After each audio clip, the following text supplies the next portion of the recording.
2022, and it is 6:01 p.m. Can I please have everybody stand for the Pledge of Allegiance?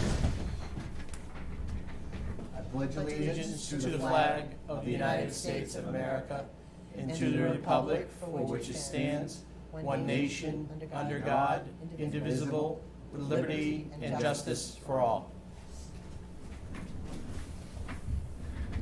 Thank you, everybody. Oh, geez, Brianna just popped up. Big picture up there. Hey. All right.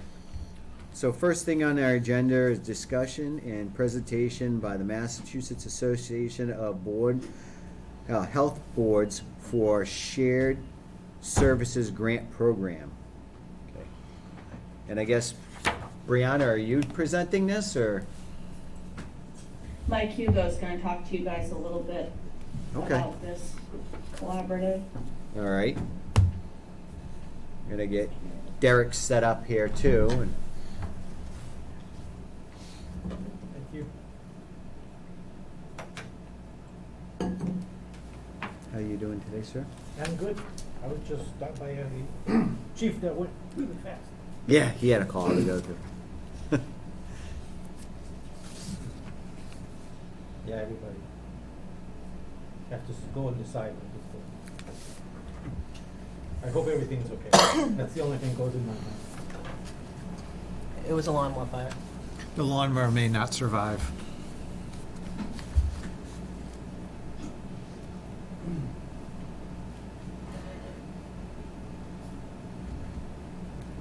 You streaming? We work with it.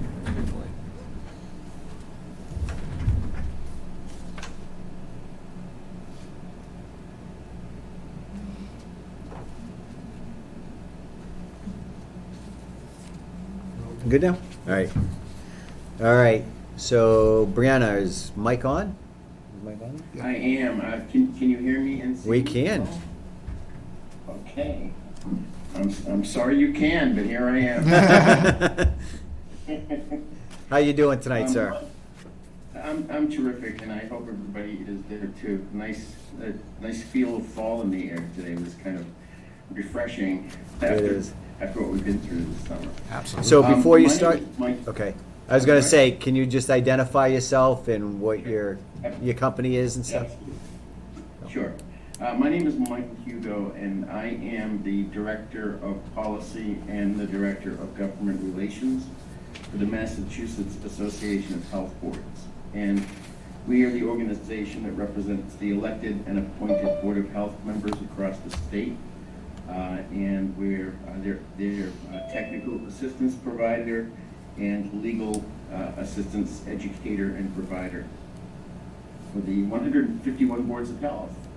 And therein lies the problem. 151 boards of health in one state, all of them funded completely out of municipal dollars up until now. No money has ever been forthcoming from the state legislature or from anywhere in the state to support local public health up until this grant program began 3 years ago. When we started with $1.3 million the first year. There were 14 grant groups that were pulled together with about 3 towns in each one to determine whether or not this would be a feasible exercise. And in its second year, it went from 1.3 million to 11.7 million. The next year, it went to 13 million. And then this most recent budget, we sought 13 million. And we were told by the Senate that we shot too low, that they thought we should be asking for 15 million, which I think is kind of cool. I've never heard of the Senate going to anybody and saying you didn't ask us for enough, but they did. I think largely because of the experiences that we all had with COVID, bringing the sensitivity of public health out to the citizenry and to the legislature across the state. So now, as I sit here, I'm going to make this very short. I know that you have a packed agenda, but as we sit here tonight, we've gone from the 14 original groups that encompassed around 49 towns across the state. We now have 50 sharing arrangements with 310 cities and towns participating. There are some that are not participating, and my life mission is to try to get all of those dragged into the program as quickly as possible, because things are starting to advance very quickly. So the basic elements of the grant are that it's $300,000 a year for 9 years. It's $2.7 million over the 9-year span. And that's really just the ante money to get into the program. The cities and towns are anywhere from 3 towns to 22 towns in each of the groups. Your group has 4 towns in it, so you're sharing $300,000 with 4 towns, which is a pretty good ratio. The money is to spend on filling positions, trained staff, although they may come to you untrained. There's training money, which I'll talk about in a second, but it's to hire people to work within your group of towns, which are Ludlow, Palmer, Warren, and Brianna, you're gonna have to help me with it. Is it East or West Brookfield? I'm sorry. West Brookfield. So that's the group in your grouping that you're in. Most of the groups, I actually am working as a shared services coordinator for the islands. That was one of the original groups, and I hooked up with them just so I could experience all of the bumps of a developing program firsthand, so I could come to towns like yours and talk to you about the experiences that we've had. Most of the groups are hiring, well, every group is hiring a shared services coordinator. That person's job is to file all the reports with the state, to do all the budgeting, to oversee the personnel that's involved with the grant, and basically to be a resource for boards of health and boards of selectmen if there are any issues that come up during the course of the grant's life. That position is really also calculated to make Brianna's life easier, so that she's not going to be dealing with the grant on a daily basis. She's only going to be getting the benefits. She can call the shared services coordinator and say, our inspector is out sick today, our nurse is out sick today, our community health worker is out sick, whatever it is, and that shared services coordinator would give your town a little bit of extra attention during the absence of that particular employee. When everybody's fully staffed and everybody's at work, the model is that to use an inspector as the example, the inspector would be told that you're going to be doing all of the low-risk food establishments across the 4 towns. That would take all of the Brianna's plate and the other directors in the other towns. Or they may be given high-risk food, or they may be given housing, or anything that takes up time.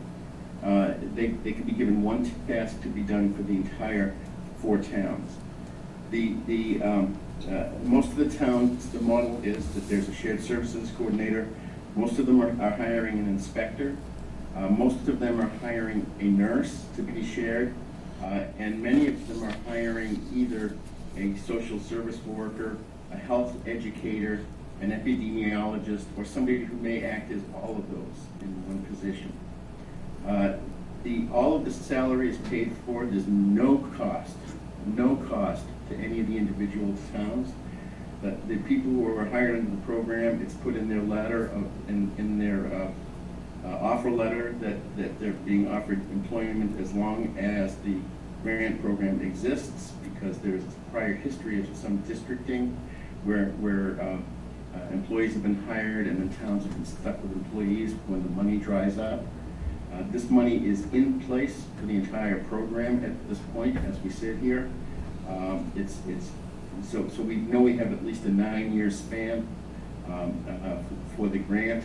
I've had conversations with Maura Healy, directly with her about this program, and have her assurance that if she were elected, that this would become a permanent line item in the Department of Public Health budget, so there'd always be this program, always there.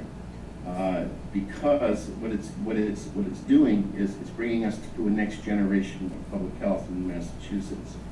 Over and above the $15 million that's been put into this program, there's another sum of $200 million that's gone directly from ARPA into local public health. So it goes directly to the boards of health.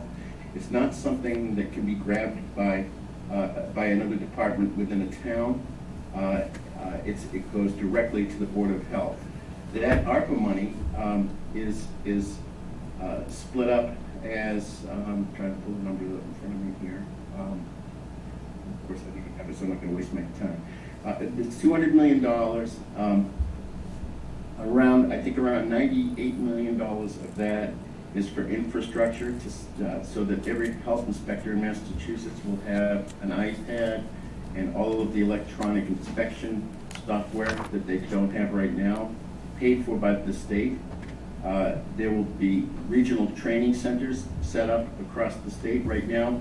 If Brianna wanted to go get her soil certification for doing Title V work, sewage and well work, she'd have to literally travel from Billerica to Western Mass to Berkshire County as part of the trainings, because that's where they're offered.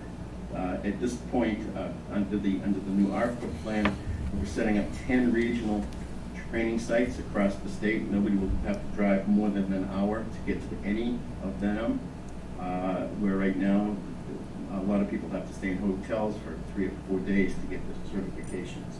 So that it reduces that cost to the cities and towns.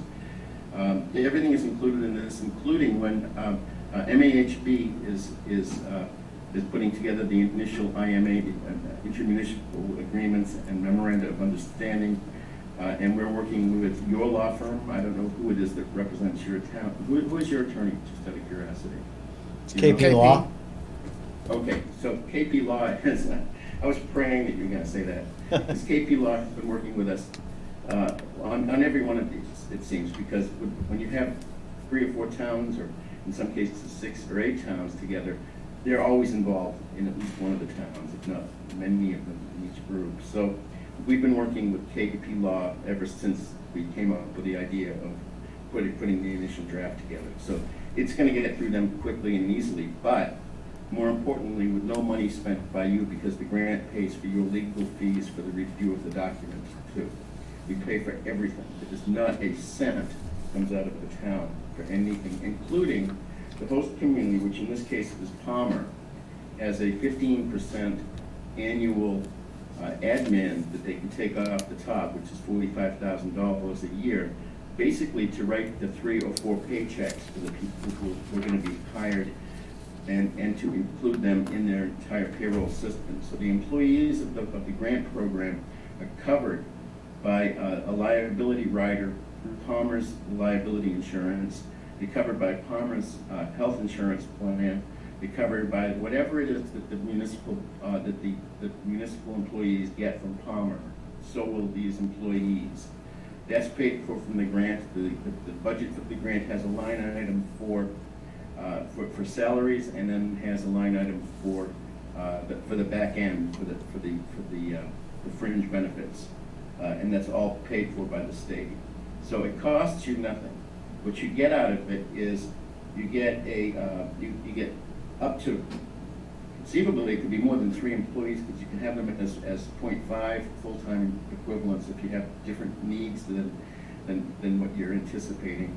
As we look at it, but generally speaking, I think this group has talked about nursing and about additional inspection and somebody to deal with elder populations, with teens who are having mental health issues, some sort of a community health worker, and to wrap up, the next step is that there is an agreement form, which is 1 page, has 2 check marks on it. Check mark 1 is that you will agree to assist in all reasonable manner with the host agency, which is Palmer, and check mark 2 is that you won't be using the money for purposes of the money can be used for supplementation and not supplanting existing programs. So you can't lay someone off because you've got somebody into the grant. You have to keep your staff. The idea is to build more staff and more capacity across the state. There will be a capacity assessment conducted in the coming months. It's actually rolled out for some of the other grant holders already who are further into the grant. And the result of that capacity assessment will determine how far behind statutory standards each town is. And every city and town in Massachusetts is behind, whether or not you want to acknowledge it or whatever. The capacity assessment will be conducted, and at the conclusion of that, the Department of Public Health will say this area needs 2 more inspectors than what they have, even under the grant, and the ARPA money will fund those positions, and the state will be working to a sustainable budget for the Department of Public Health to participate in the budgeting of boards of health. And I know that as the chair of the Framingham Board of Health for 8 years, I used to have to appear every single year. We're now a city, but we were a town when I was the chair. I had to appear before the city, before the town meeting to get our budget. And the first year I did terrible because I just figured I was going to go for level funding. And I was lucky to walk out of there with level funding. And afterwards I realized that what I didn't do was didn't tell the town meeting what boards of health do. The boards of health have 55 separate statutory obligations that are exclusively within their jurisdiction. I wasn't clear with that, and we got level funded. The next year I went back and showed them what we do, and got a 30% increase in our budget because people didn't realize what a Board of Health does. I think you as a select board, I'm sure that you know what your board does, but if you ask your average town meeting attendee, they know nothing of what the Board of Health does, other than maybe now because of COVID, vaccines and masks. That's about all they know, I think, still. So anyway, I could go on. Last night I actually went on for 2 hours and 20 minutes with this presentation in front of the Hanover board, and I'm not going to do that to you. I see you waving me off, sir. I see that. Thank you. Thanks, Mike. Thank you, Mike. I think that covers it. I will tell you that it sounds like it's too good to be true, and really what it is it's a result of the state being flush with money right now and us being able to grab a big piece of it. $200 million is $200 million more than has ever been spent by the Commonwealth on local public health. So, and the $15 million for the grant program, like I said, is there. It's solid. And we're looking forward to my position, just so you understand what I'm doing. I'm here as a resource to the boards of health, and I'm here to explain this to you.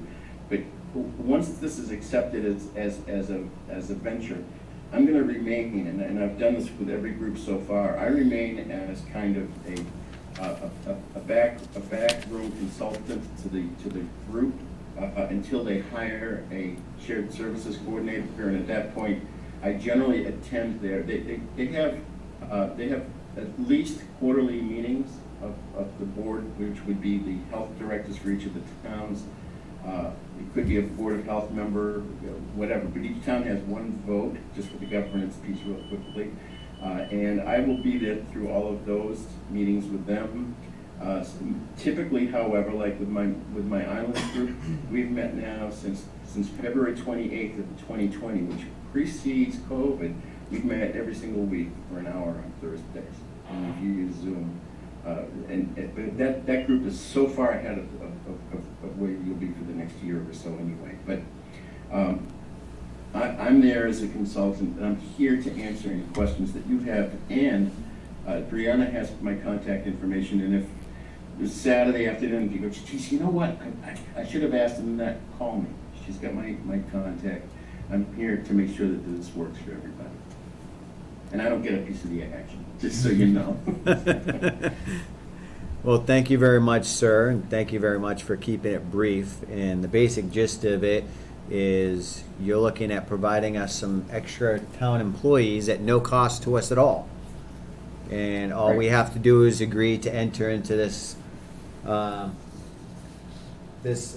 commitment with the other towns, and it's called the Milltowns Public Health Coalition. Is that what we're called? I guess everybody has a different name when you enter island. I see Brianna shaking her head yes. So, yeah. I didn't know that you had a name yet. That's good. Good to know that they're that far ahead. So. Okay, so, you know, Yeah, it and then just sounds good. Yeah, I mean, just one way to look at it is that you're getting a temp agency to catch you up on everything that's fallen behind. And once you're caught up on everything, that temp agency is still there. It doesn't go away. They're always there. It's paid for by the state. It's free to you. And it's a no-brainer. And we've taken steps to make sure that the Board of Health that the integrity of the Board of Health is maintained. They still can pass their own regulations, even if they differ from Palmer's or Ludlow's, they can pass their own regulations. That inspector, once that inspector crosses into Warren, if you have a restaurant that runs amok, or if you have a tobacco thing that goes on or in a store or something, they're enforcing your town regulations. They work for each of the towns as they cross the border. And I think that's really the key. And I think do you have my 2 or 3 page description also? We do. Yep. Yep. Okay, good. So you've got it all. No, it sounds really good. And, you know, Brianna. So Yes. You just poked on there, so we can see you now. What's your board's stance of this? Have you guys have met about this? I see Dawn's signature on this. Yeah, well, we were presented with the option to join with Palmer, and we wouldn't have access to these funds or the extra employees without joining a group. So it's there. We are behind, you know, we've been behind. We're a little under, and we could use some upgrades, some training, some additional staff. So we would really like to join. And I think another important thing to maybe know is if this doesn't work out, we can opt out at any time. There is going to be, you know, 30 days, 90 days, it's something like that.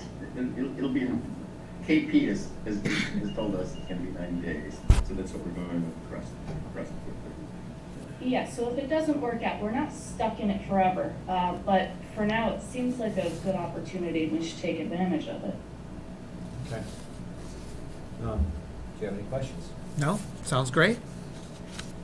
Mr. Belize? Sounds good. Mr. Ferraro? No, I met with Mike and Brianna earlier this week. Same presentation, a little bit longer, but you know, it would appear that this program would be very helpful to smaller communities and would allow for the ability to access those resources as needed, those additional staff or additional training. And the key here is that even though we're not the host community agreement, you know, we don't have to worry about the administrative end of it, so it's not going to bog down our already tight finance department and to keep tracking of additional employees. So it's all the responsibility of the host agreement community, which would be Palmer. So I don't see why there wouldn't be a reason not to join and to see how this shapes up. Now, it's my understanding this is just a letter of intention, and then there would be a contract to follow. Correct, Mike? Well, the state will issue a contract to Palmer. And that the only thing that you're ever going to sign is that piece of paper. In front just of you right this one. Okay, all right, very good. That's your total obligation, and Palmer will have the whole contract, and they're going to be responsible for, you know, making sure that the reports are filed through the shared service coordinator. I will always be there as a resource to that shared service coordinator as long as I'm doing this. So there's just no lifting whatsoever beyond that. Okay. So, you guys have any input? Quickly, I just think it's a great program. Our Board of Health is gonna be very well, you know, in benefit. And like she said, if something goes wrong or something, there's no penalty. So I think it's a good thing to, you know, I really encourage that we accept something like this. Yep, I agree. Sounds like a great program, so. Do we have any questions from the public? Zoom?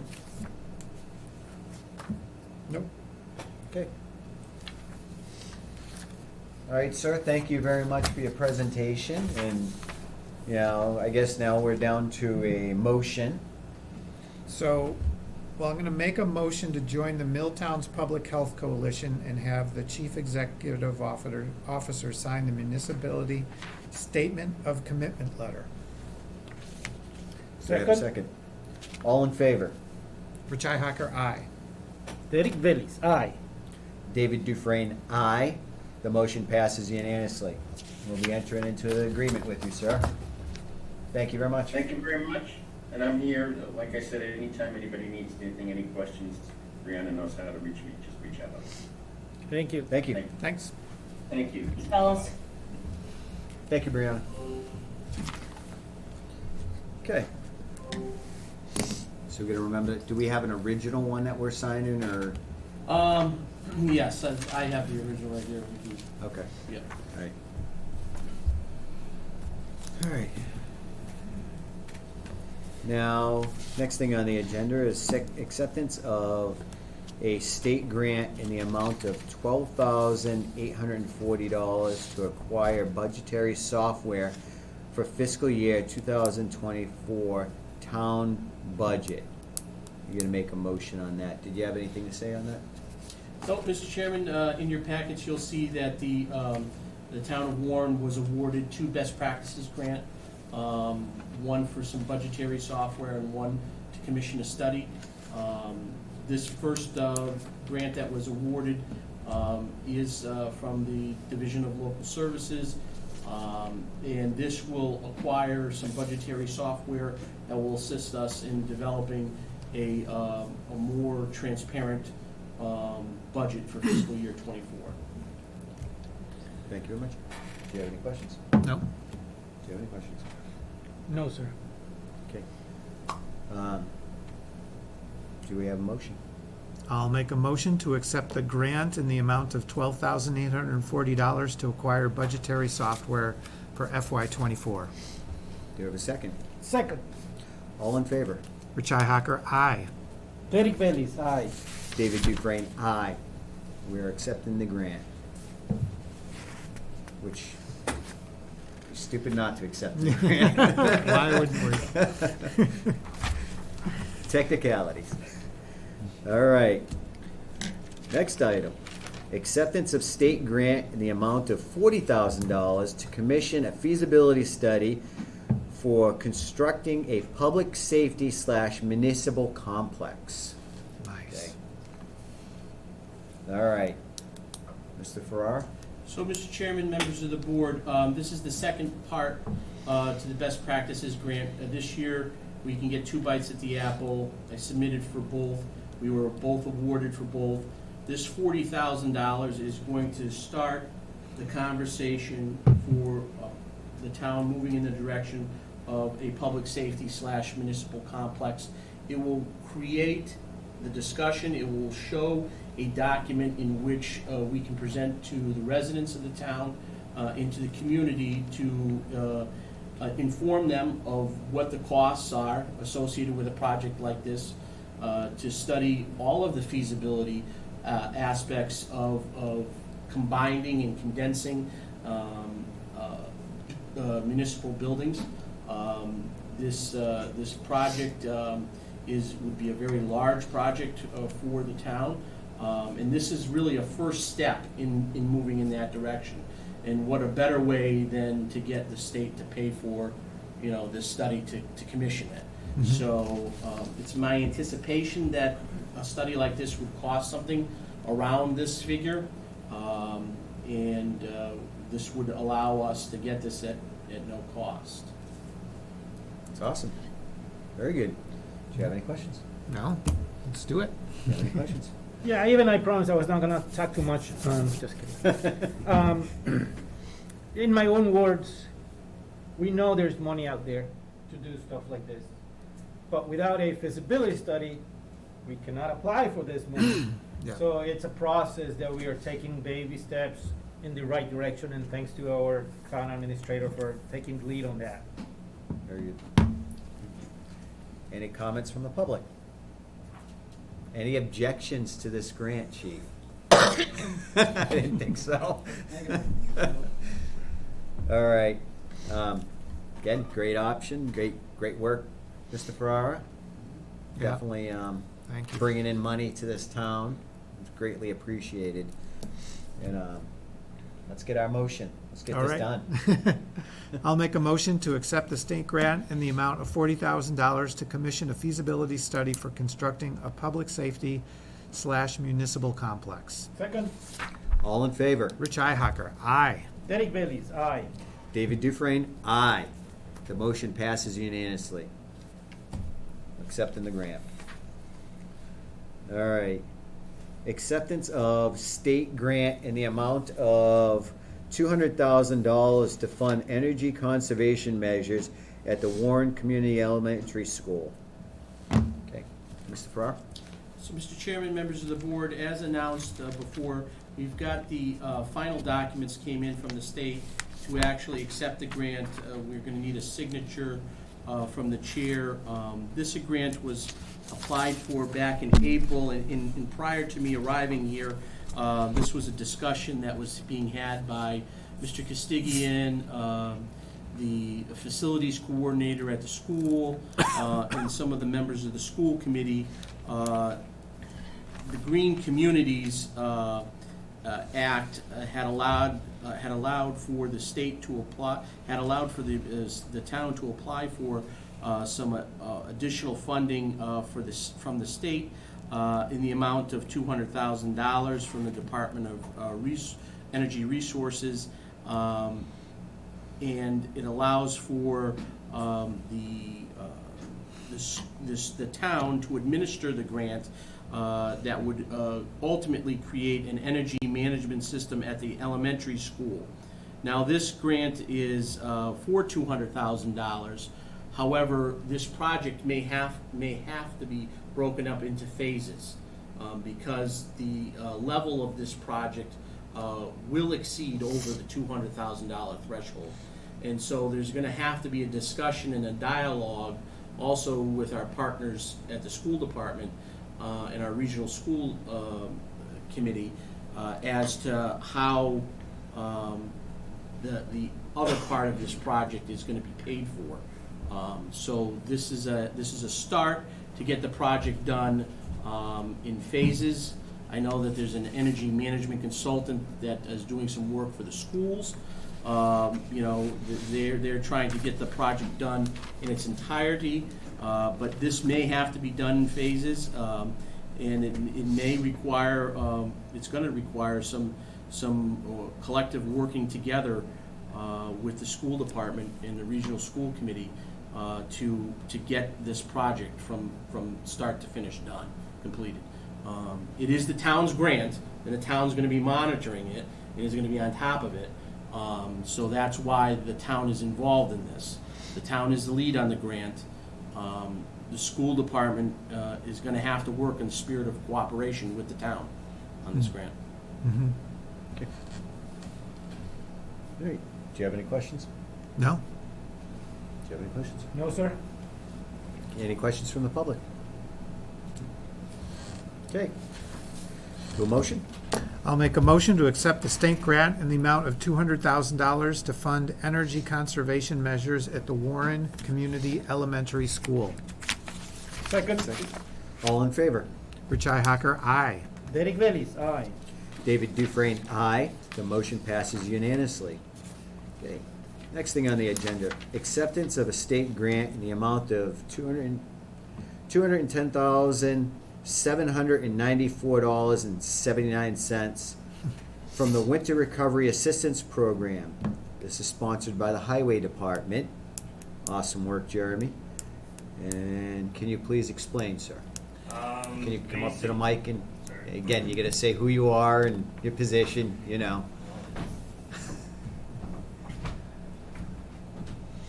Jeremy Olson, Warren Highway Surveyor. This program was presented to us from the state. Basically a way to funnel more money. It's kind of follows the lead of Chapter 90.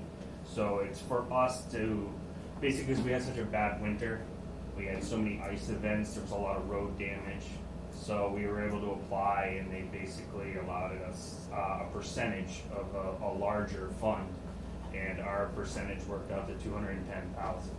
So we just need to accept this so I can apply it to the next project, which they're pretty much lined up to approve, and we can pave another road. So Very good. pretty simple. Very good. Do you have any questions? No? Do you have any questions? I'm speechless. Good job. Good job. Just give us some more money. Nope, nope. I think this is an excellent project, and I think we have to commend our highway department and our partners at the State House, Representative Smola and Senator Goby. Absolutely. Do we have any questions from the public? All right, let's do a motion. I'll make a motion to accept the state grant in the amount of $210,794.79 from the Winter Recovery Assistance Program. Second, All in favor? Rich Hacker, aye. Derek Bailey's aye. David Dufresne, aye. The motion passes unanimously. I do have to ask, why would they do 79 cents and just not round it up? It's based upon our miles of road. So we get a percentage of this grant based upon the miles of road we have. And if you So look we're at our just actual a little road short. mileage, it literally goes down to 3 digits below the decimal point in how many feet of road we have. So, and that's how they calculate the number. Okay. This makes sense to round things up. I would like that, but I'll take it. I wasn't It's complaining. free money, we'll take it. All right. That's crazy, right? All right, next thing on the agenda is receipt of unrestricted donation in the amount of $28,500 from Cornerstone Bank to the town of Warren. This is something we worked with Cornerstone Bank because with the sale of that bank, it's impacting the community, and we felt the community deserved something out of this. And Cornerstone Bank did agree to that, and along with their donation to the Veterans Committee, they also agreed to this donation, which was a percentage of the total sale of the building. So now that we have this, we gotta accept it, and it will be town money at that point. So, can I get a motion? Oh, do you have any questions? I do not. Do you have any questions? No questions. I just made some simple math because you said this is for the community. I divided the 28,000 into the population of Warren. It's like $5.70 for each.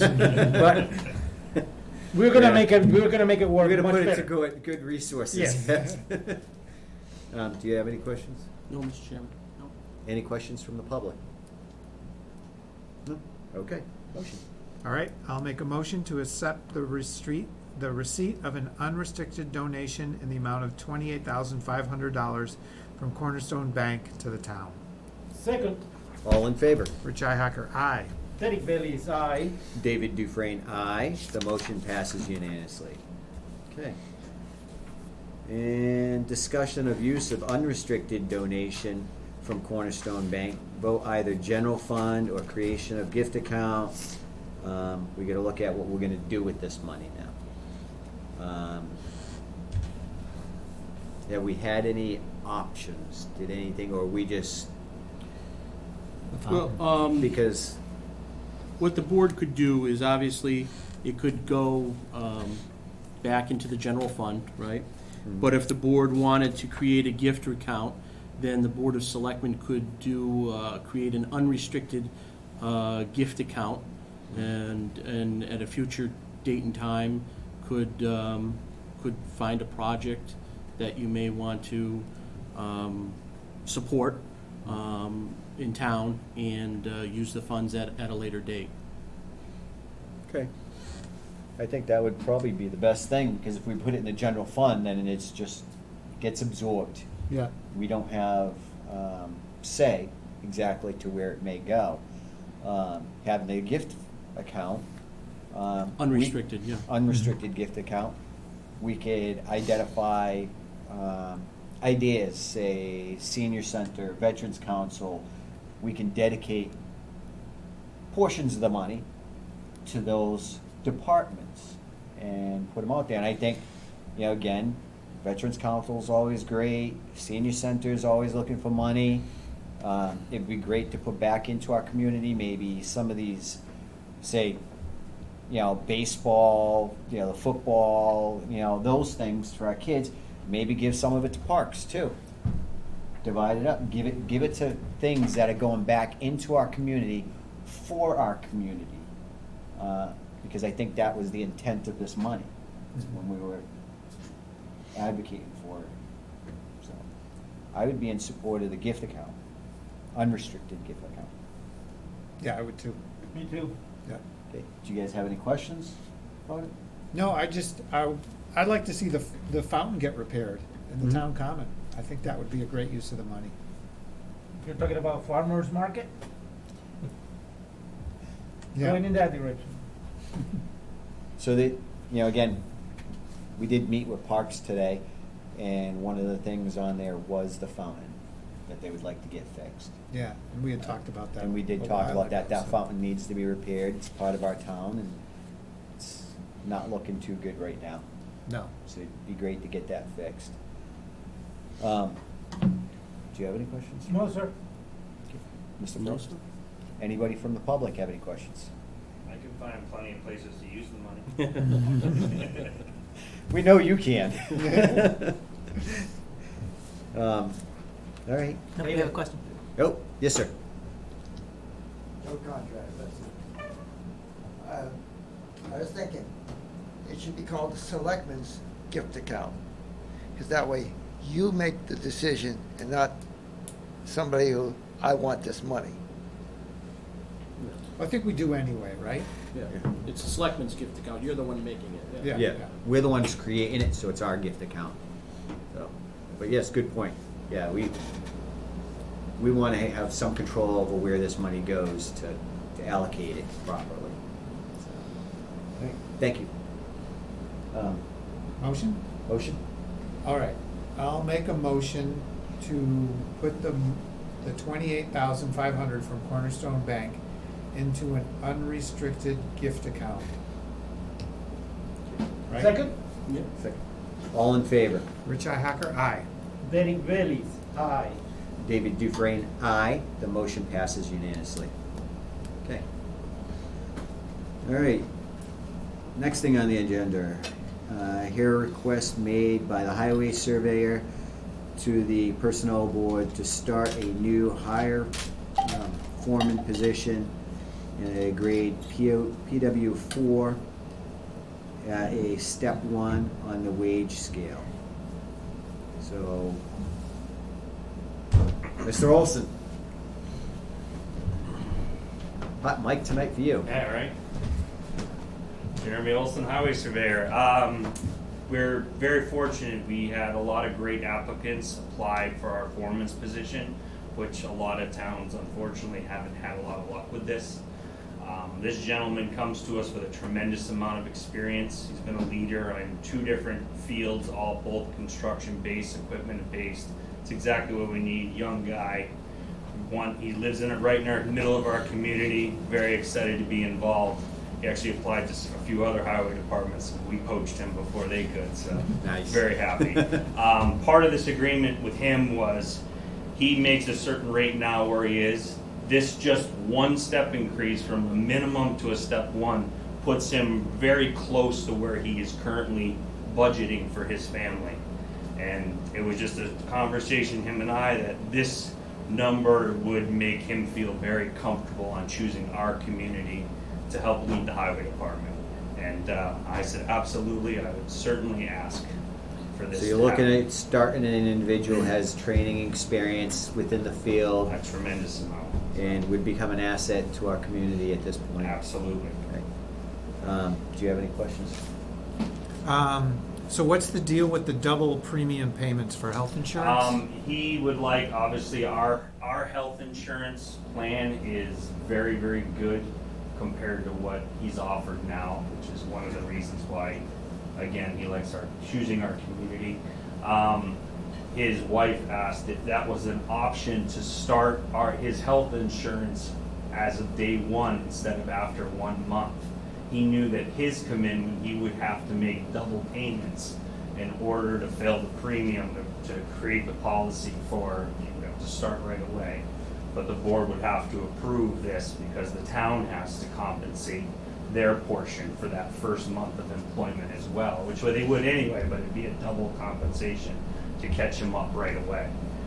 So it's just a matter of, this allows health insurance from us to kick in right away, which again, he's got a family, small kids. I didn't blame him for wanting this, so it has to come before you. So. Okay. Anything else? Yeah, I'm fine with that. Any other questions? No? Do you have any questions, sir? His wife asked for it? Yes. Go for it. Oh, Yeah, I know. That's what he said. He said, "Mom." Happy wife, happy life, He right? said the boss told him this is what he needed. Something we'll never admit in public. Oh, we did. It's on record. Yeah, Don't nobody break that knew down. anyway, right? I like how enthusiastic you are. I like Yes. how you positive and everything it is. Yeah. He's not just a boss. He has a team, and they Yeah. work together. Yeah. I see this employee becoming a very big part of our active community, especially because he comes to us with a lot of passion for Warren. He's lived here 12 years. He's raising his family here. He has a lot of pride in the fact that he wants to help make our community a better place. And obviously, that's the direction I push my guys, our team, every day. So Absolutely. I'm very excited about him joining us. You're doing a great job with it, and if we could add to your team to make it better, Yeah, you absolutely. know. I absolutely. believe in him. I moved 12 years ago too. Yeah. Mr. Farrar, do you have anything? Thanks, Mr. Chairman. Just briefly, I met with Jeremy, and I met with this gentleman this week. As you will see in your packets, his resume is in your packets for your review. This gentleman does come with 14 years of experience. He currently has and has maintained Massachusetts hoisting license, engineering license for the Commonwealth.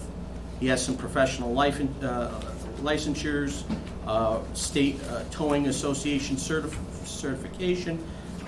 He's gotten several different awards in his year's level of experience.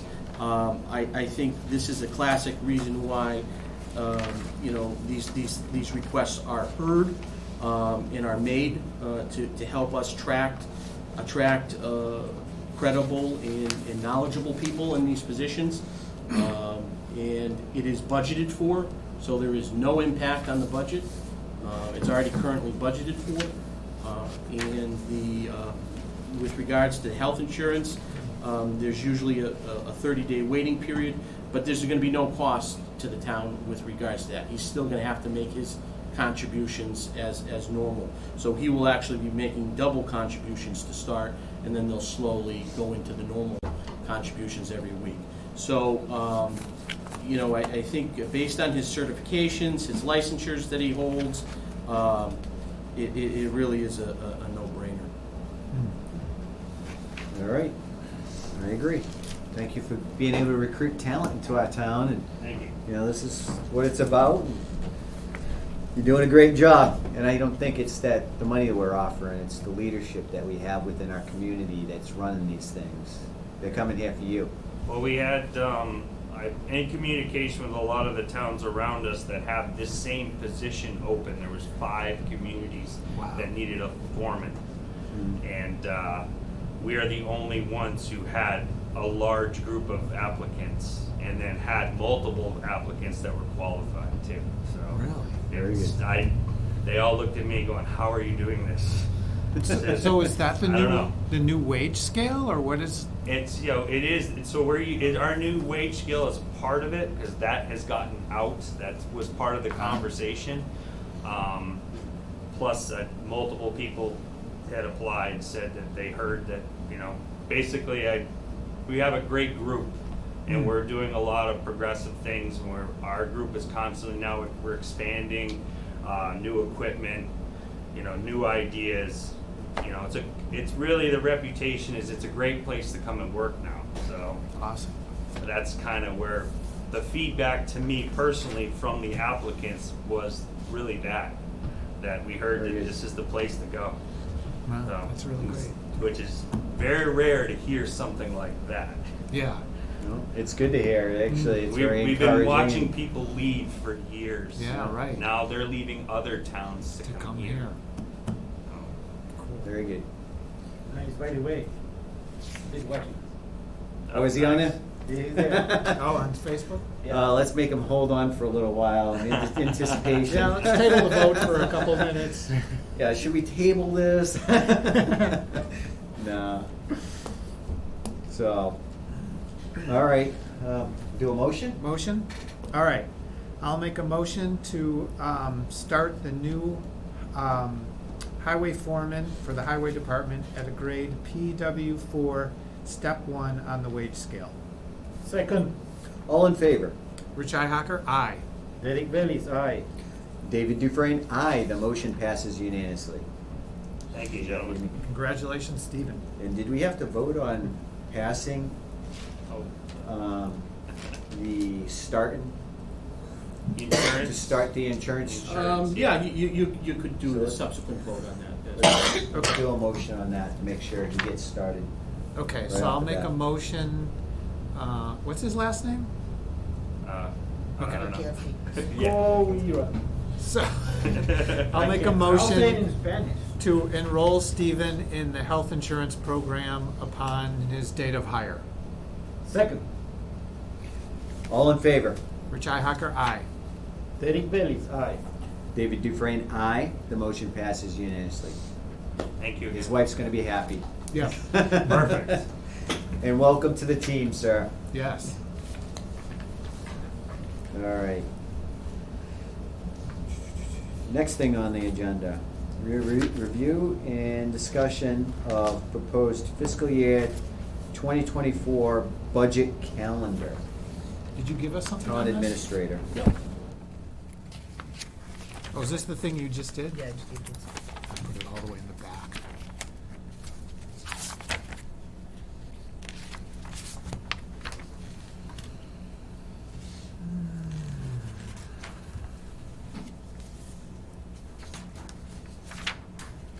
Where's that? It was the Right here, document. right there. Oh, you handed it separately. Yeah, Yeah. sorry, All right, I'm looking through the, sorry. all right.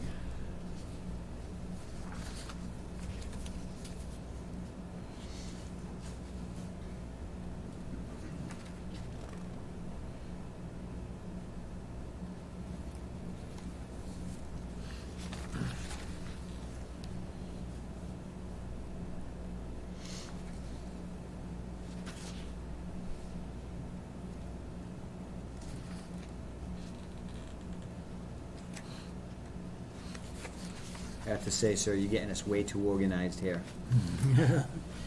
We're actually looking pretty professional these days. Do you want to explain? Sure, Mr. Chairman, if I can, this is just a draft that's before you this evening. It's a draft that I also shared on Tuesday night when I met with the Finance Committee. So in the spirit of cooperation between the Finance Committee and the Board of Selectmen, trying to establish a calendar of events that transpires around our budget process. I know it's kind of a few months away, but the process really starts now with trying to plan for the future with regards to the budget, and just trying to make sure that we're organized and that departments understand the deadlines and know the deadlines. I think will be much helpful and beneficial to the Board of Selectmen, the Finance Committee, when it comes time to review the budgets and get their needs assessed, understand what direction the selectmen want to give the departments. Is it a level funding budget? Is it a 1%, a 2%? You know, you guys kind of set the direction and the tone of where the budget needs to be. And that process will be starting, you know, within the next month or so. So, you know, that right now the finance team, along with Carrie, are very busy. You know, Dawn is straight out, Tammy's straight out, Dawn's busy, Deanna's busy, and they're busy because they have to get all of the reports that are due to the Department of Revenue by the end of the month, and then ultimately, hopefully, have everything certified and balanced for the special in the fall.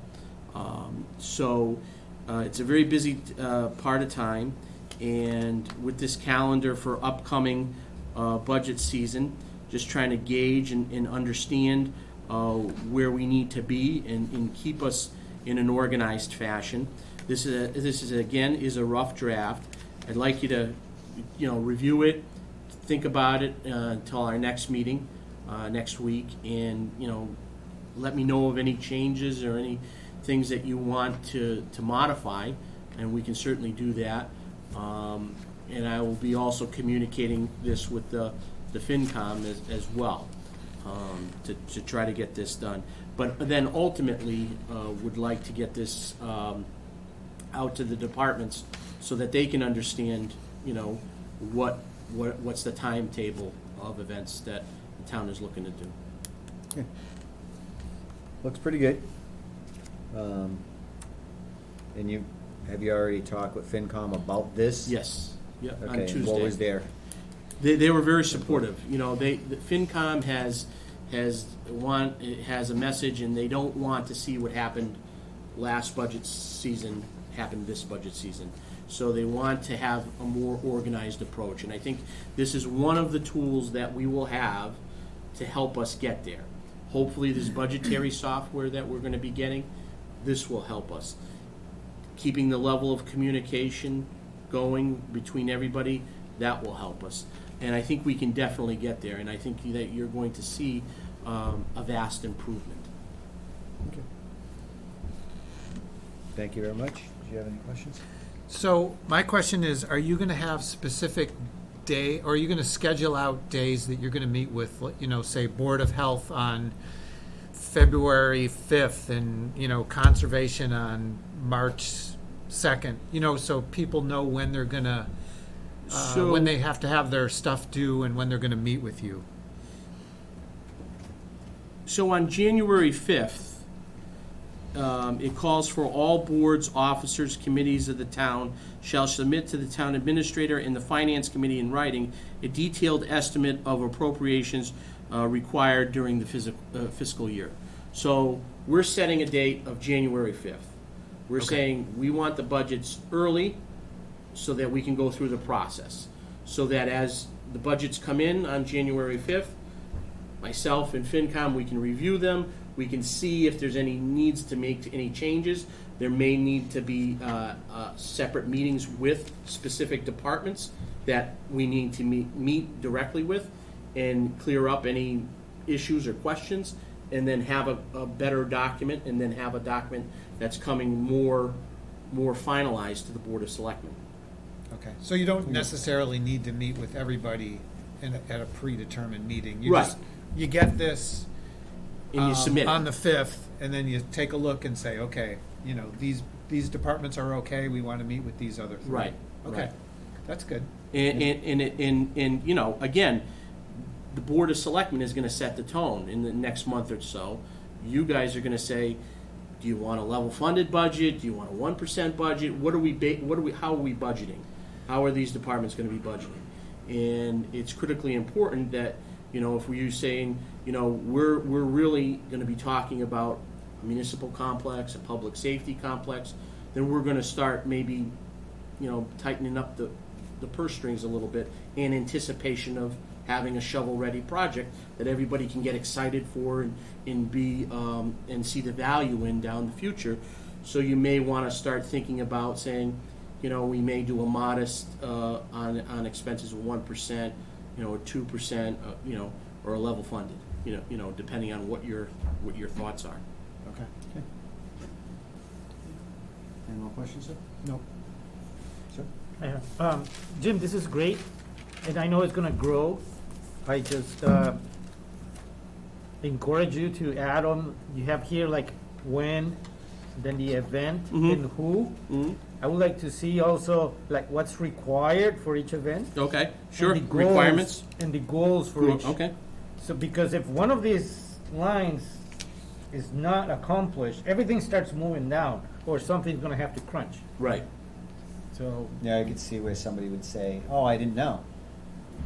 You know, if we're specific in what we're requesting and identifying the goal, the task that needs to be Mhm. completed by then it would be clearer. yeah, more clear what people has to Okay. do, and, it's not just showing up for that meeting, we, What do you need to have what in you need hand? to have, Mhm. and what you need to accomplish, and when you need to have it ready. Mm-hmm. So, I know, this is wonderful, it's great. It's good. Okay. Yeah. Do you have any other questions, sir? No, again, this is just a rough draft, and I think Selectman Veliz makes a great point, and I think that would, we will definitely make a correction on that. Thank you. Anybody from the public have any questions? All right. Well, thank you very much, Mr. Thank you. Farrar. We'll review that. Okay, Get back to you for next meeting. sounds good. Okay. And discussion of possible dates for a fall special town meeting. Okay, we gotta set the date on that. Did we have any suggestions or input from the town clerk's office or anyone? I was just, again, this is all very fluid, and I did speak with Carrie about some of this particular date and time, because for tax bills and different things. I have not had a chance to speak to the town clerk about this, but just looking at the calendar, the election is I believe it's November 8th. Yeah. Is the election. So obviously, we can't have the special on that day. And I think November 1st is too soon. So logically, and because of where Thanksgiving is, the 15th would probably be really the only realistic day that you could do it. But it's entirely up to the board. I can certainly check with the clerk for our next meeting, but looking at the scheme of things, I don't think you have too many options. Yeah. Okay. So we'll target the 15th, but get with the town clerk and make sure that this is something we can do Mhm. on that day, because it's really kind of their thing Mm-hmm. to get going. All right. So we're targeting November 15th. Mhm. And maybe, at the next meeting next week, you can officially set the date. Yep. Well, it's in my calendar now, so it's official.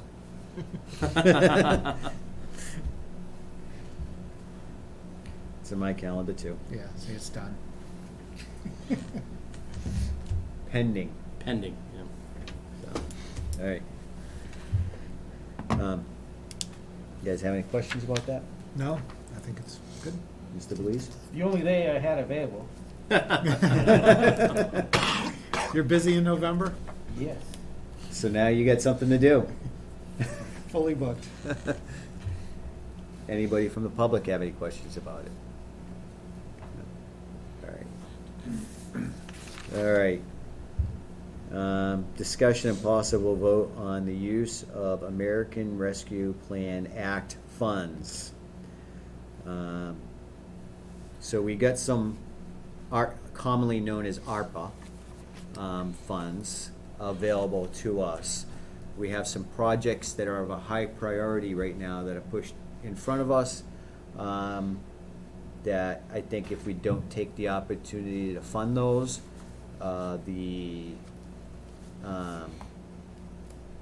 it could substantially go up in price and delay in time if we don't fund certain things. we have 200 and, $273,289.60 Okay. available. all right. Yeah, I got that right in front of me now. So we have that available right now. Correct. At the end of the month, we're getting another $500,000. $507,000, yeah. $507,000 for additional projects through ARPA. So there are some priority projects that we do need to fund here, and it looks like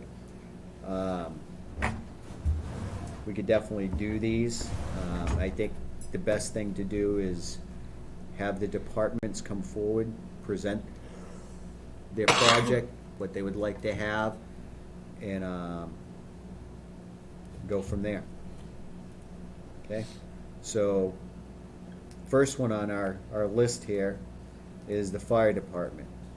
Well, But I believe this is a dual with fire police because it's radio infrastructure.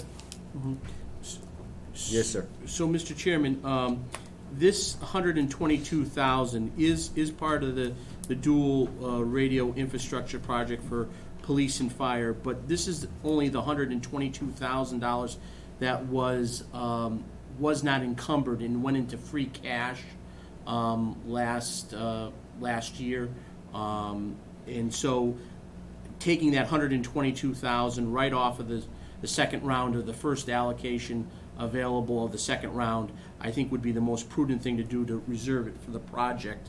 So it's reserved right there, and then the next projects below would be totally new projects made available. So wait, why does this say funds to free cash? Right. So those were the funds those were funds that were sent to free cash for the radio infrastructure project. Yeah. So they should have stayed with the project. They should have and stayed then- with the project. Yeah, okay. That was that first set of money we got back in the grant for our assessment to Rutland. Okay. We voted at town meeting for the radio project, and it wasn't encumbered, so when Oh, it wasn't encumbered, it went back to the general fund. okay. So we're gonna table that one to the end of the month, then, you're proposing? No, I mean, Vote now? that can be voted now, yeah. That He's can be saying voted. right off the top. Right off the top, so we Yeah. don't spend that money. Okay. All right. And do you guys wanna talk about that at all? Radio infrastructure project, where we stand? Yes, this is a project, I'm sorry, Adam LaVoy, Fire Chief. This is a project that the board has talked to extensively between police and fire. We're in the process of replacing our entire infrastructure. It's going from a single site repeated system for the fire department, a dual system for the police department. We're doing a sister system at this point, a 3 repeater location around town. We're working out the details right now with the 3 different towers that are involved in the projects, and we'll be forwarding those leases soon to the board for approval for that. But the board has already voted and accepted the contract for the equipment and the installation of that equipment. So this $122,000 was part of that initial deal and was already signed off on and approved by the selectmen. We just had a technical issue, and that money went back to free cash. So we're just recapturing it here with the first round of the ARPA money to make sure that project is funded in whole. And this would fund it whole at this point? That's correct, yes. So after this, This does not include the leases. not the lease, but after this amount, the project has been funded. Correct, yes. The goal, I should add, the goal is to, again, we will be coming forward with that. We'll address the budgetary side of things with the leases for at least the remainder of this fiscal year at the special town meeting, I'm sure. And we do have a proposed, because we received an additional grant from Rutland for the next assessment, which is fantastic, which affords us the opportunity of also replacing the actual radio equipment itself, the tangible equipment, portable radios, mobile radios. So we can kind of do the entire system and now the equipment at the same time, and that's the goal. And we'll be dealing with that at the special town meeting. So no leases, no insurance on this, it doesn't include insurance. Very good. All right, the next thing on the, so unless we want to vote for these individually, or we want to just go through and do a Yes. batch? Individually. Individually. All right. Okay, so let's do a vote on that one. Okay, I'll make a motion to allocate $122,000 to the, from ARPA to the radio infrastructure project. Second, All in favor? Richi Hacker, aye. Derek Bailey's aye. David Dufresne, aye. The motion passes unanimously. Okay, next item on the agenda for ARPA is from the police department, 2 police cruisers with trades for a total of $82,910.15. What's with the 15 What's with the change all the time? You couldn't give us a break on 15 cents? So this project I'm putting in front of you is, you know, we have 2 sedans that, for some reason, when they were purchased, they're front-wheel drive, and we're in New England.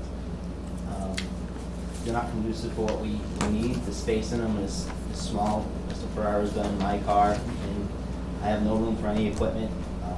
Same thing with the Taurus, it doesn't have a cage. So this is to upgrade those 2 cars, and it's at a time where we can get money for trade-in value from them. I believe it's about $15,000 in trade-in value. And the other reason to do this project now is this company right now has 2022s. The 2023s are going to be $5,000 more a piece for the new vehicles. And they have 2 vehicles waiting They have 2 right vehicles now? waiting right now. Yeah, one's going to be a hybrid, one's going to be gas. Critically important that we get these, because right now, the supply issues on any vehicles are very tough to get. It's just, They're gonna have all the computer chips in them, right? I hope so. No guarantee.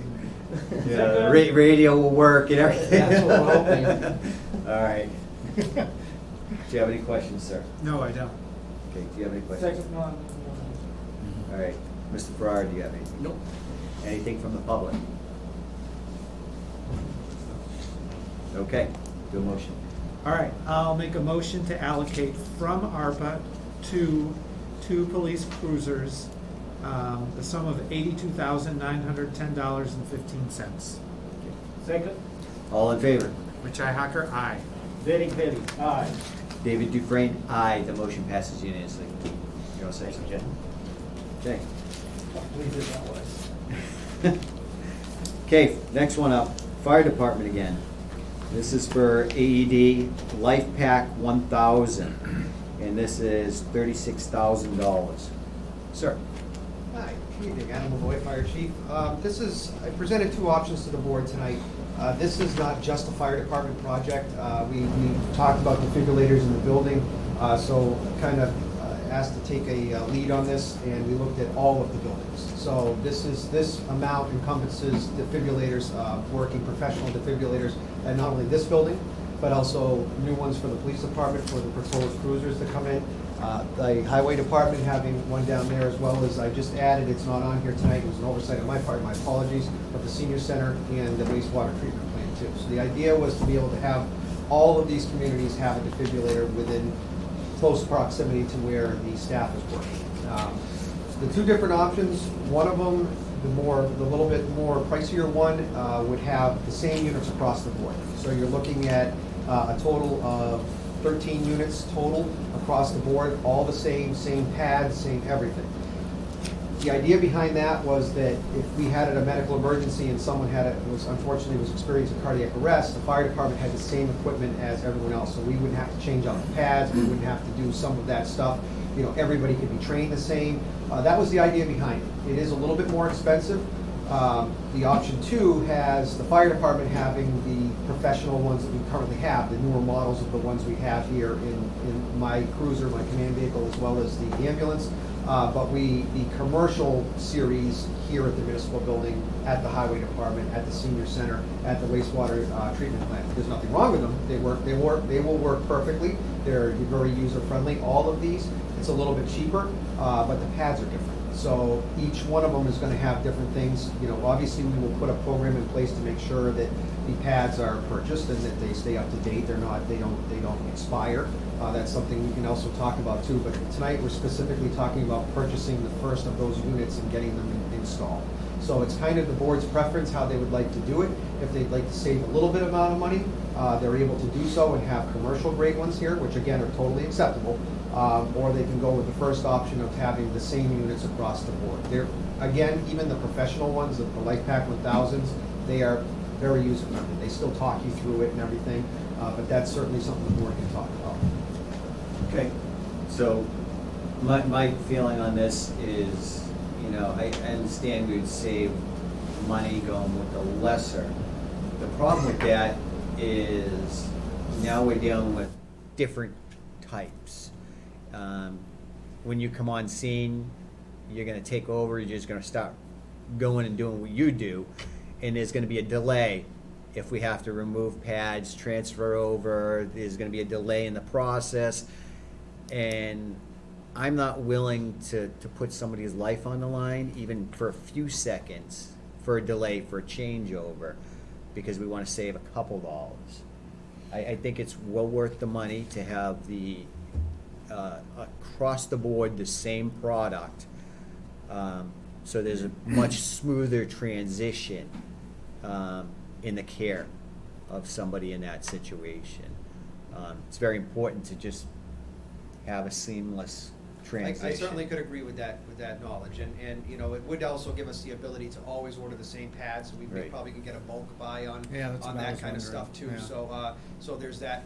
Pads, batteries, all that Yes. stuff. Yeah. You So just maintain It's the one. same equipment across the board, you know, we can monitor that a little bit better. I think that will help. I'll work with Mr. Dusty in terms of getting things, you know, the display cases installed and things like that. But that would encompass the project. So if you'd like to go with option number 2, which is the more expensive option, I would simply ask that the board amend that amount to $35,425 so that we can order that one additional unit for the wastewater treatment plant. Well, they're asking for 36. I put it in for just Okay. 36, yeah. $36,000. Thank you. Yep, okay, that's. That will that's fine. cover everything, right? That should be fine, Yeah, yep, okay. yeah, that'll account for that one other unit that I mistakenly missed. I Okay. apologize for that. So you already accounted He's for it. going ahead of us. He is so ahead of us on everything. Oh, sorry, I amended it to the dollar on mine, so, but thank you, Jim. As long as there's no change Yeah. involved. I know, we like round numbers, right? So $36,000. 36,037 cents. Yeah. Yeah. And 1/10. Yeah.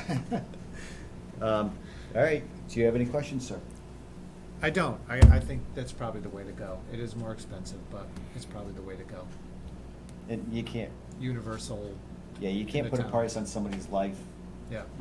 switching and changing equipment when you're trying to bring somebody back. Yeah. You know, it could be the matter of somebody living and dying. Yeah. And saving $5,000. Yeah, no. Yeah. I'd rather have the better product and save the person's life. So, Second. question? Do you have any questions, sir? No, I'm good. When's about lives? No questions asked. Go for it. Mr. Farrar, anything? None. I met with the fire chief and the police chief. I think this would be much needed for the town. Okay. Anyone from the public?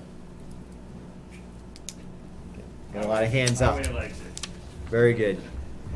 Now, training. We're doing well on our training, getting everybody trained with the AEDs and CPR. So we had a CPR class scheduled for last Friday. Unfortunately, we had a lot of cancellations from that round. So we're going to be doing another round of CPR and first aid and AED, and we're going to offer it up to all employees again. Paul is going to do it within the next couple of weeks, but we're going to have another date because we had quite a bit of cancellations at the last one. So. Okay. All right, very good. And definitely, if people are listening, if you haven't been certified yet or taken the training, it's good training, good to know. You never know when you might be using it on a loved one. And that little bit of assistance can matter. It matters a lot. I personally have had to use CPR and shock somebody with an AED. And, he made it to the hospital. So, and that was my goal, is make sure he makes it to the hospital, and he did. So definitely get your training, get your education, and let's give good equipment. Mhm. So, motion? All right, so I will make a motion to allocate from ARPA $36,000 to the AED, okay, it's the Life Pack, which, AED Life Pack 1000? nope, is that it? Is it the 1,000? It's, yes, these would be the 1,000s across the board. Both Oh, of okay. all the All right. units, yes. All right, so the AED Life Pack 1000s. Second, All in favor? Richi Hacker, aye. Derek Bellis, aye. David Dufresne, aye. The motion passes unanimously. Thank you very much, Chief. All right, next thing, Highway Cemetery Parks. Looking for a Kubota four-wheel drive subcompact tractor in the amount of $13,800. Mr. Olson, you're back up. I'm back. Jeremy Olson, Highway Surveyor. We were obviously presented in this spot where we looked at purchases of things that really need to be upgraded or replaced. The current tractor that we use to mow the cemetery, which is a very unique piece of ground. There's a lot of hills. It's pretty much 90% hills. So you need a four-wheel drive tractor, otherwise you spin, slide, very dangerous to maneuver. The current one has over 5,000 hours on it for a lawnmower. That's a lot. We've been, so now that the highway department maintains this equipment, we're fixing this machine more than anything by far. Have to do a lot of fabrications because the metal and the parts are just weak, old, and are snapping and breaking. I just saw that this is the point where we need to replace this, and if the funds are available, this is a smart buy. I did look at multiple types of equipment. It's very unique because there's only a couple, basically John Deere and Kubota are the only two companies that make this type of tractor. Unfortunately, John Deere doesn't really want to work with us, so we reached out to them multiple times, and then I went and Kubota got right back to us in a heartbeat. It's right in Hearn Equipment, close by in Spencer. I went out, met with them, looked at the machine, drove the machine, ran it. It's extremely solid, well-built. Kubota's good equipment. So it's a diesel engine, which we have diesel fuel at the highway garage, so we're not going to the gas station to fill this thing up. Again, huge benefit. So overall, I just think it's a very smart purchase, and it should be in our fleet for many years to come. Very good. All right. Do you have any questions, sir? I do not, sounds good. Do you have any questions, sir? According to my calculations, we run that thing for about 2 years from 8 hours a day in a row. Yeah. Now, is that Jim McKeon's butt print that's in that seat, putting that 5,000 hours on there? He's part of it. His father, Alan, runs it a lot too. Okay. He does, Alan. Because that's a lot of time in that Yes, seat. Yes, there's several people that have to operate it, but they've been consistent, and I tell you, these guys, they do an awesome job with the cemetery. I think the conditions there have definitely improved this year, and I love with the direction we're going in, doing lots of projects, and I think this piece of equipment will just continue to move us in that direction. Very good. Very good. Do you have anything, sir? No, Mr. Chairman, just briefly, I met with Jeremy. I also met with the Cemetery Commission this past Saturday. We had a meeting upstairs. Jeremy was there. And, you know, for not a whole heck of a lot of money, also taking care of our cemetery, also taking care of our parks, you're really getting 2 bites at the apple with this purchase.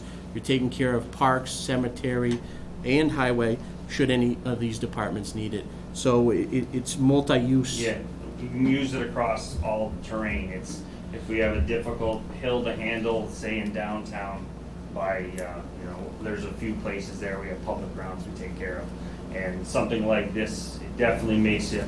It gives you an operator a sense of security to know that this machine's going to just go up that hill, not spin out, slide, and possibly roll over, which is what happens if you don't have the right piece of equipment when you're maintaining grounds like that. So, and again, the current one at the cemetery was purchased through cemetery funds, through their fund that they have. So we really can't use that piece of equipment outside of the cemetery. But in purchasing this piece of equipment in the way that we are, would allow us to use it anywhere in town if need be.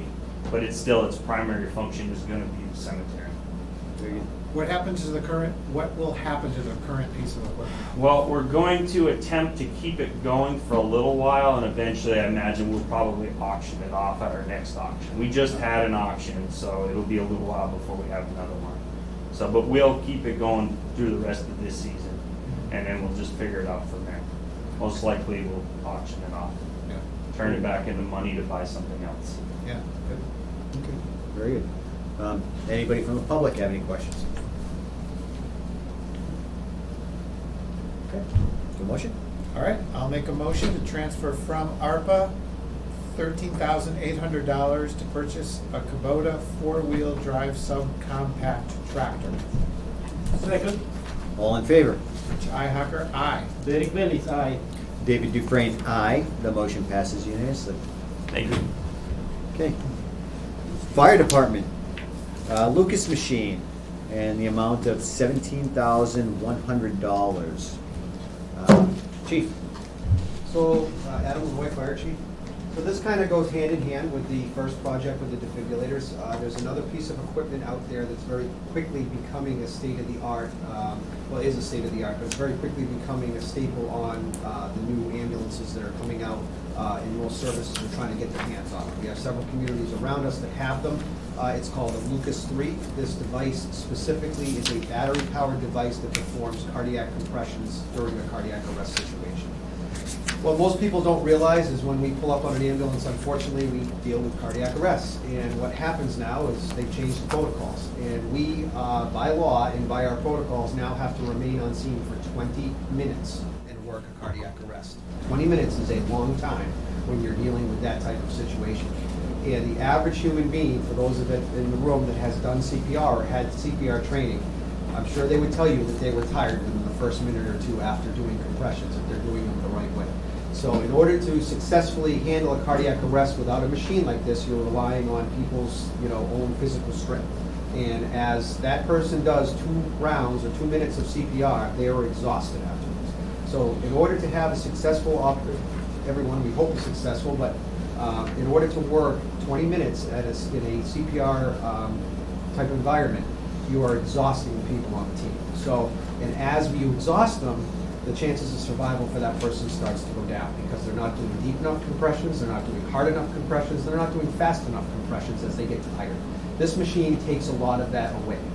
This is a device that if someone's in cardiac arrest, it slides underneath them, it goes over them, almost like a halo, and that battery power takes over, and it gives the same compression, the same depth, and the same consistency and quickness every single time.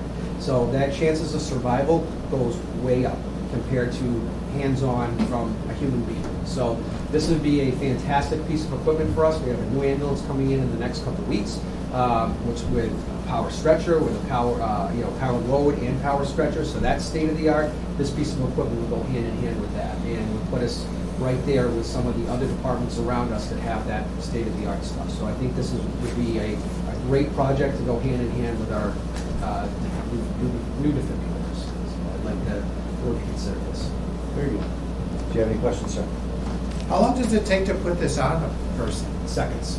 Does- Literally seconds. Yeah. It'll lift the person up, slide it underneath, it connects, their hands go in, you can see a strap on the side, their hands go up so that they're not moving around. It secures them to the board, and the battery does the work. I've personally seen these used, it's amazing. I mean, it literally compresses and beats like the heart naturally would. It's the best chance of survival for someone in that unfortunate situation. Yeah, it's kind of an amazing thing. It's an amazing piece of equipment, it really is. Yeah. Do you have any questions, sir? No. Do you have any questions, sir? Hope? Do you have any questions, sir? Mr. Chairman, I would just add that it was brought also to my attention when speaking with Adam that the price is only fixed until October 1st. That's correct. There is a 9%, thank you for pointing that out, Jim. There is a 9% price increase coming from the company starting October 1st. So my goal is if it's approved tonight, I will get it ordered right away so that we don't hit that price increase. But that was existent well before, that's where it's heading there. They had a price increase 9% on October 1st. Anything else, sir? No, and these are all of these are off of the state bid list. That's correct. Yep. So no procurement. Okay. All right, anybody from the public have any questions? Okay. I think it's a great item, definitely a must-have. Again, we're going to be very supportive of anything that can increase saving somebody's life in our community. And, I think this is a no-brainer for us. I personally have done CPR, and I agree. It takes a lot out of you. I was pumped up on adrenaline because, again, I had a person's life in my hands, and I was the only one there. And, you pray for the EMTs to get there quick as possible, and it may be 4, 5, 10 minutes before an ambulance gets on scene. And that's a long time, knowing that you're the only thing keeping somebody alive. So having something like this, amazing. The other Amazing thing it does technology. do is it actually frees up those people that normally would be dedicated, those 3, 4 people, if we had enough there to continually switching out every 2 minutes and doing that, it frees them up for other things. We can get the person ready to go, we can get backboard out there, extricate them faster, we have someone right then and there ventilating the patient, giving medications and stuff. You do not have to rely on those 3 people that you're continually switching out and tiring, where they can be doing other more constructive things. So that's the other point. All right. So we're all good? Do a Yep. motion? I'll make a motion to transfer from ARPA $17,100 to purchase a Lucas machine. Second, All in favor? Rich Ihacker, aye. Derek Bellis, aye. David Dufresne, aye. The motion passes unanimously. Good, sir. Thank you very much for everything you guys do, too. All right. Was that it for ARPA for tonight? For tonight, yep. Okay. All right. And now we're on to a discussion of Community Compact IT grant application, and that is with the town administrator. Sir, you're up. Thank you, Mr. Chairman. Thank you, members of the board. In your packets, you will find some price quotings from a software company, Point QDS Zobrio. As we had discussed in the past, there's a grant application that has now been opened by the Department of Revenue under the Local Services Division for IT grants. They allowed to award smaller municipalities one IT grant for this fiscal year, one project. This grant will not pay for subscriptions, yearly subscriptions. They'll pay for modulars or upgrades to the existing stuff, modulars, but they will not pay for a subscription, yearly subscription throughout 3 years or 2 years, stuff like that. They will pay for costs associated with updating what we currently have. Maybe there's a conversion cost associated with what we have, but they will be paying for any of the consulting that is required, any of the tech support that would be required to one specific project. So as that has been talked about, and Carrie can attest to this, Carrie uses Point software for her tax collections. And we, myself and Carrie, a couple weeks ago, had the opportunity to go up to Greenfield to listen to a presentation of QDS. It's our understanding that Point is going to be expiring in June of next year, and with that being that expiration, the town is going to have to decide what it wants to do for modulars with regards to tax collection. Point has now partnered with a company called QDS in Zobrio, and they are a organization that is hosting several different modulars that municipalities can participate in, that do tax collection, that do finance, that do building, that do health, that do fire administration, that do treasury, assessing, and they're all one company with different modulars, but they all communicate with each other, and they have the ability to work well with each other. They're all interconnected, and they're all serviced under the umbrella of QDS. This was a presentation that we had heard from a couple weeks ago. I have been in contact with the chief executive officer of QDS, Leo, and I've asked him to see if he would be willing to come out and bring his team to make a presentation to our departments that would possibly be participating in some of these modulars, and to see if the departments feel comfortable that this is the right direction and the right course for our town to move into. There was also a discussion about a week ago where we had Permitize, that planning board and along with you guys met, and we had a discussion of permitting software from Permitize. Their modular basically focused in and around the building and planning and maybe some assessing. They didn't really touch upon any or doesn't have the capability to go into the financial aspect of some of these other modulars that this other company has. So there's been a lot of communities that use Permitize. A lot of communities have very much success with Permitize, and it's all depending on how the town wants to proceed. If the town can certainly proceed in a way where they would have a different software for just the building and planning, and maybe a little bit of the assessing, and then have a different software system for the treasurer, the collector, and the accountant, or they may want to just go into the direction of have it all under one type of company that would have and service the entire system. That's a preference of the town. So that's a decision of the town and a preference of the town. So that's a discussion that needs to be had. Obviously, I want to apply for this grant as quickly as possible, and to kind of get a gauge as to some dollar figures. That's why we were so on top of getting QDS's rate sheet for some of their modulars.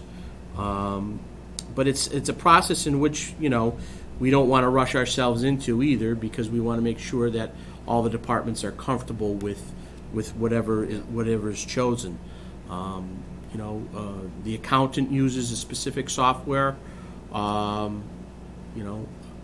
anticipate that software is renewed on a yearly basis. So I'm very hopeful that it's renewed every year and there's no issues.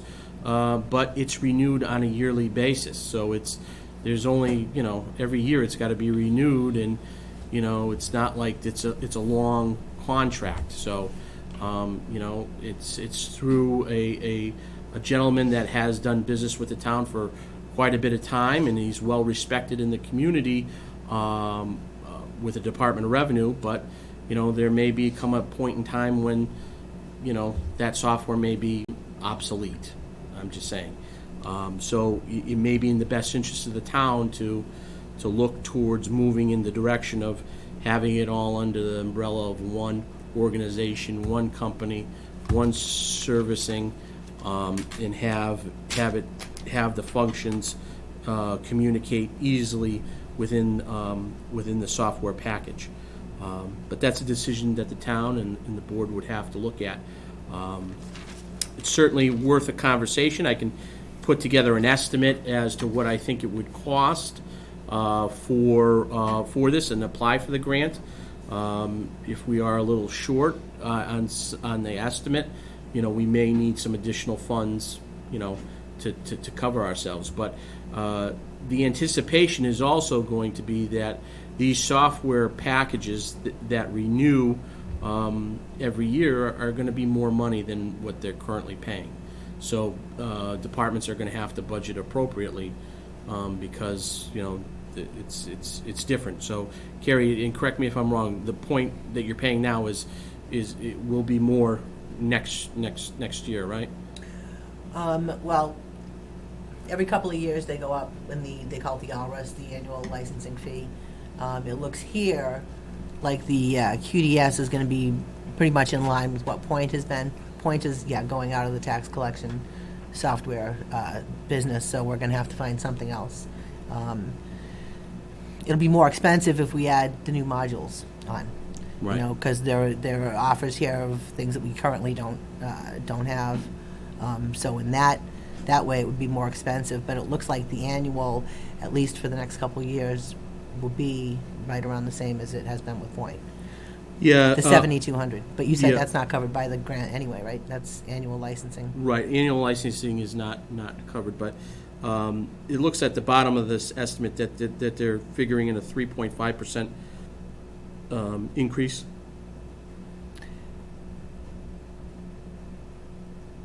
Where do you see that? Well, 72 is what we're pretty much paying now. Their 3-year projected cost is 22,400, so that's right in line, right? A 3-year cost based on a 3.5% annual support inflation increases for fiscal year '24 base. So next year, it looks like it's gonna go up 3.5%. Everything's going up. Yeah. So, I know we were talking about permitize, and we did have a presentation about that, and it seemed very user-friendly. The building commissioner recommends permitize highly because it is much more user-friendly for the contractors and the information that she gets, and she has worked with QDS and permitize, and she prefers permitize overall with that. I know when we talked about it with the planning board, we were very concerned about making sure that it's user-friendly and the software can be utilized as far as the permitting part by the target audience, which is the contractors and the people putting in for these permits, because if they just can't do it and they can't figure it out, they're not going to want to use it. So we want a product that the residents and the contractors feel comfortable with using, and that's not overburdensome to them. And it seemed like Permitize was a good software for that. I would like to see what QDS does have for a presentation and see if they could show us how they can link all the departments together and how they, how it works with the permitting part. Because I'm looking on here and it says permit link and it doesn't show any costs and everything's saying call for details. So is it going to be significantly more than Permitize to have this, or is it going to be less? I'd like to know if it's comparable to go across the board. I think we all talked about it before, and we agreed that we'd like a software that links everybody together and everybody's doing the same thing. And we don't have to keep on bouncing for information from here to here to here, because it's a waste of man hours, it's a waste of resources to do that. If somebody, say, from the treasurer's office has already put the data in there, I don't think the accountant should have to replicate and put that same data in somewhere else so they can get their stuff. And same thing for building department. If one person put the information in, everybody should be able to see it and do what they need to do. Same thing, one of the concerns we had with permitting is making sure taxes are paid, because we're not allowed to issue permits. Good luck.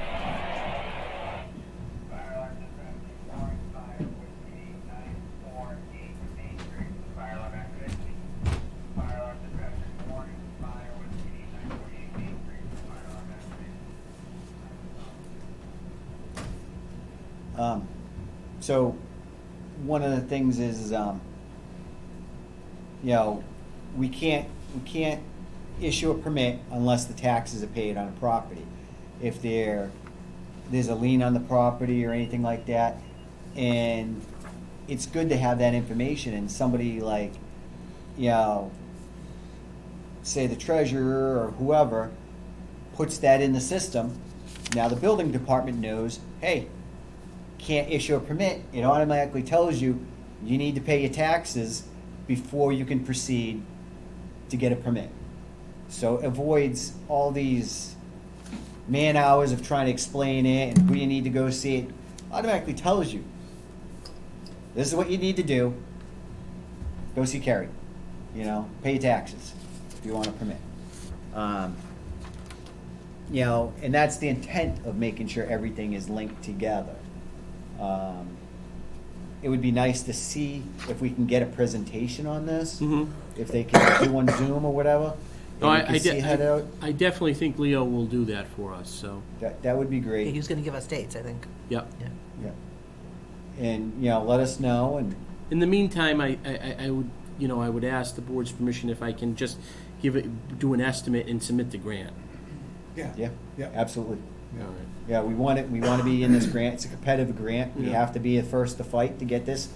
And Yeah. if we're waiting for all this other stuff to go through and us to figure out what exact software fits our town, we might miss out on the grant. So definitely proceed. Are you good with that? Yeah, also, it help us decide what software we're gonna decide, because then we have a budget Yeah. Yeah. that we can work on. I will also try, and I don't know, our friends at the Department of Revenue, I will try to see if there's any, way to, when I craft the grant, to try to see if we can maybe upgrade a couple of the desktop computers as well, as part of the Well, software. as part of the grant, you might want to add a couple of desktops in there or laptops for, say, the building department. So if a contractor comes in or somebody comes in, they don't have to go home and do their thing. They can do their data entry right there in the office, because we'll Yeah. dedicate a workstation to them so they could do that right there. Or if we need to walk a resident through a permitting process, the resident can sit there and do it right there at a workstation. I will try. I can't guarantee just- it. I'll try. All right. Yeah. All right. So yeah, definitely proceed. Okay. So I just point out that permit link is $10 per permit. That's how they charge the town. And it looks like it's a minimum of 4,000 annually, but it's basically $10 a permit. So you don't really pay for, they're calling it pay-as-you-go. Okay. So that's that note number 5 down at the bottom. Yep. But then we'll need 400 permits a year. Or I think we just pay 4,000. Yeah, that's what I'm. Yeah. And they're talking about. 4,000. And they're talking about, if you raise your permit fee by $10, then you just paid for the software, Right. as long as we're getting at least 400 permits. Well, the software is really meant to cut down on the workload of the employees too. Yeah, Because again, Jill has really worked down there as far as having to chase down, not only making sure all the documents are correct and everything's put together for, say, a special permit, but also when timelines are triggered. I know the Permit Eyes, it tracks the timelines, and it tells you when you're running close and you have to have a decision on such and such time. So we're not constantly chasing like, okay, so it was 60 days from this date, so we have to, and it's a lot of extra work trying to manage those dates when you have so many different permits, so many different applicants. So it can be cumbersome. Having a software that does that for you automatically is definitely an asset. It'll cut down on a lot of the workload and stress. You definitely don't want to miss times and dates, so. But yeah, let's set up a PowerPoint or Okay. whatever and see what they got for a product too to Okay. offer. And it would be great to get BJ. Yep. Yeah, definitely. Involved, our building commissioner. Because I really want her input because she's worked with these softwares. She's worked with these, she knows the pros and cons. And we could sit here and Monday morning quarterback all day long, but I want to know from the people that are actually using this stuff daily and what they feel about it. So, Okay. all right. Anything else, sir? That's about it. All right. We're on to warrants and bills. All right, I'll make a motion to pay the following warrants. Number 22, $53,212.52. Vendor number 23, $12,825.48. Payroll number 24, $61,110.26. Vendor number 25, $212,988.04. Payroll number 26, $5,000. That's it for warrants. Bills will be next meeting. Do I get a second? Second, All in favor? Rich Ihacker, aye. Derek Bailey's aye. David Dufresne, aye. The motion passes unanimously. Okay, bills. Mrs. Dusty has been out. She hasn't been feeling so well, and, she'll get those organized for us for next meeting. And we'll go from there and wish Mrs. Dusty a quick recovery and get well soon. Okay, next thing on the agenda, minutes. We have none at this point, still working on them. Following that, new business, month of August for police department report. Chief, you're up. Chief Left, Police Department. So in the month of August, we had approximately 1,595 calls of service, 23 ending in arrest, 71 incident reports, 6 on-view arrests, 6 warrant arrests, 11 summon arrests, 225 motor vehicle stops, 79 citations issued. We had a governor's safety grant last month, so we were able to have multiple patrols just for traffic, which was nice. And for the month, last month, I think we all attended the Veterans Council Purple Pot Breakfast, which is Becky Sarah puts on. It was a great event. On the 9th, our entire department, we already talked about it, we did that active shooter training in Ware with Westbrook, Ware Police and Fire, Warren Police and Fire, and West Brookfield Police. Also on the training front, Lieutenant Burley and I attended on the 16th and 17th the Central Mass Police Association training that was put on. This training focused on mental well-being and communicating with the new generation. Nothing else. That's what the new generation they call it. I thought he was the new generation. He is young. He is young. Thank you. On August 30th, Lieutenant and I conducted a training with all the teachers in the Quabog School District. Spoke about school safety, what we were looking for the upcoming year. We also conducted ALICE training with the teachers and answered any questions they had about the safety protocols that we have. And again, just so the public knows, school is back in session. Watch for the little flashing yellow lights. Stop, watch for the kids. Be safe out there. So do not pass school buses when they have their placard out that says stop, because this kid could be running, Yep. Across the street, and because you need to spend 2 minutes extra in your day,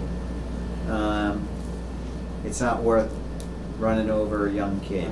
Some of the little smaller vans, they don't have the placards that come out to say stop. They have flashing lights. If you see those flashing lights on, be reminded, it is illegal to pass that bus. Correct.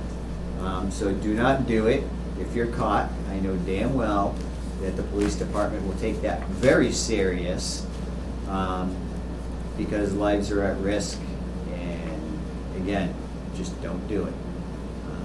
You can wait 2 minutes for that bus to do what it needs to do.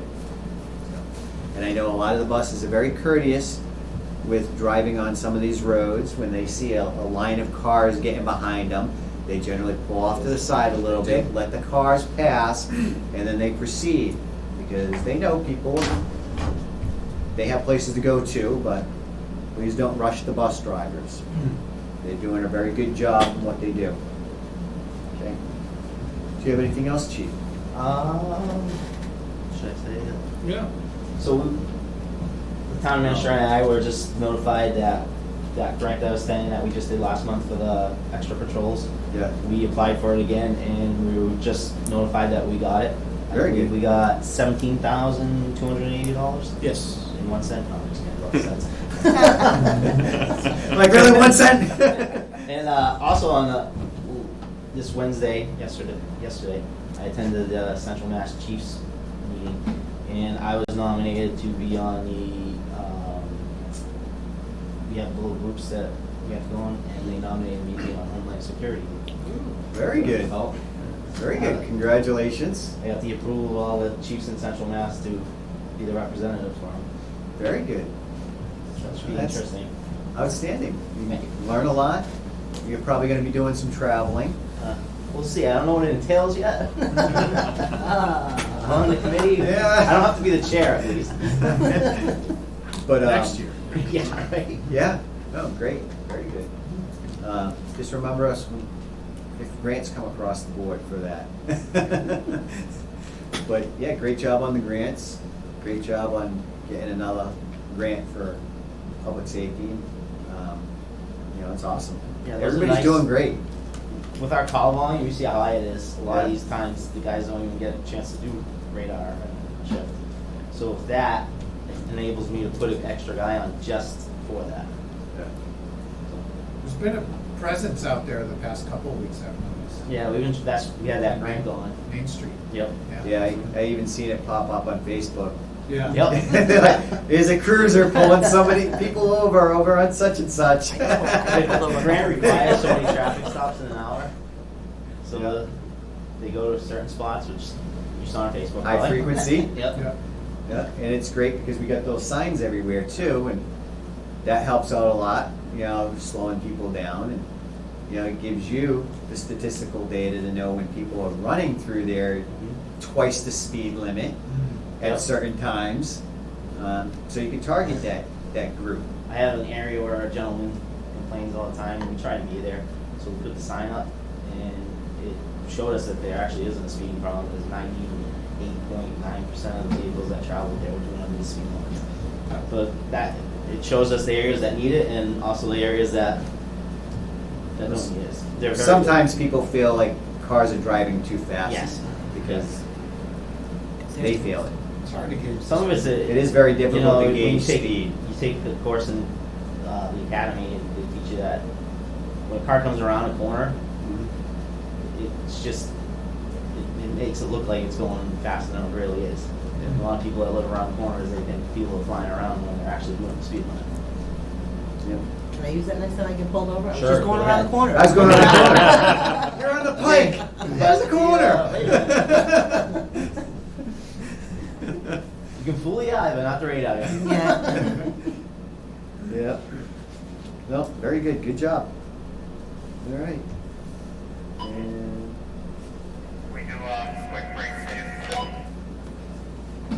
so I've been advised we got to take a break for 5 minutes so WCAT 12 can switch over. That's one of the technology things we need to upgrade so we don't have to stop meetings. I know Travis will be happy about that. So we're going to take a 5-minute break. On a 5-minute break, Travis. And we are still live with everything, so. Yes. So hold your lane.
was hoping, 'cause, You getting a little chilly? freezing in here. I was freezing the minute I walked in. You all set? Okay, we're starting back up, Travis. You're not Travis. All right. Everybody's back. WCAT 12 is switched over with the new tape, and we're gonna proceed with the meeting now. We got past the police report. Thank you very much, Chief, for everything. And we're on to old business now. Do you have any old business, sir? I do not. No, sir. No?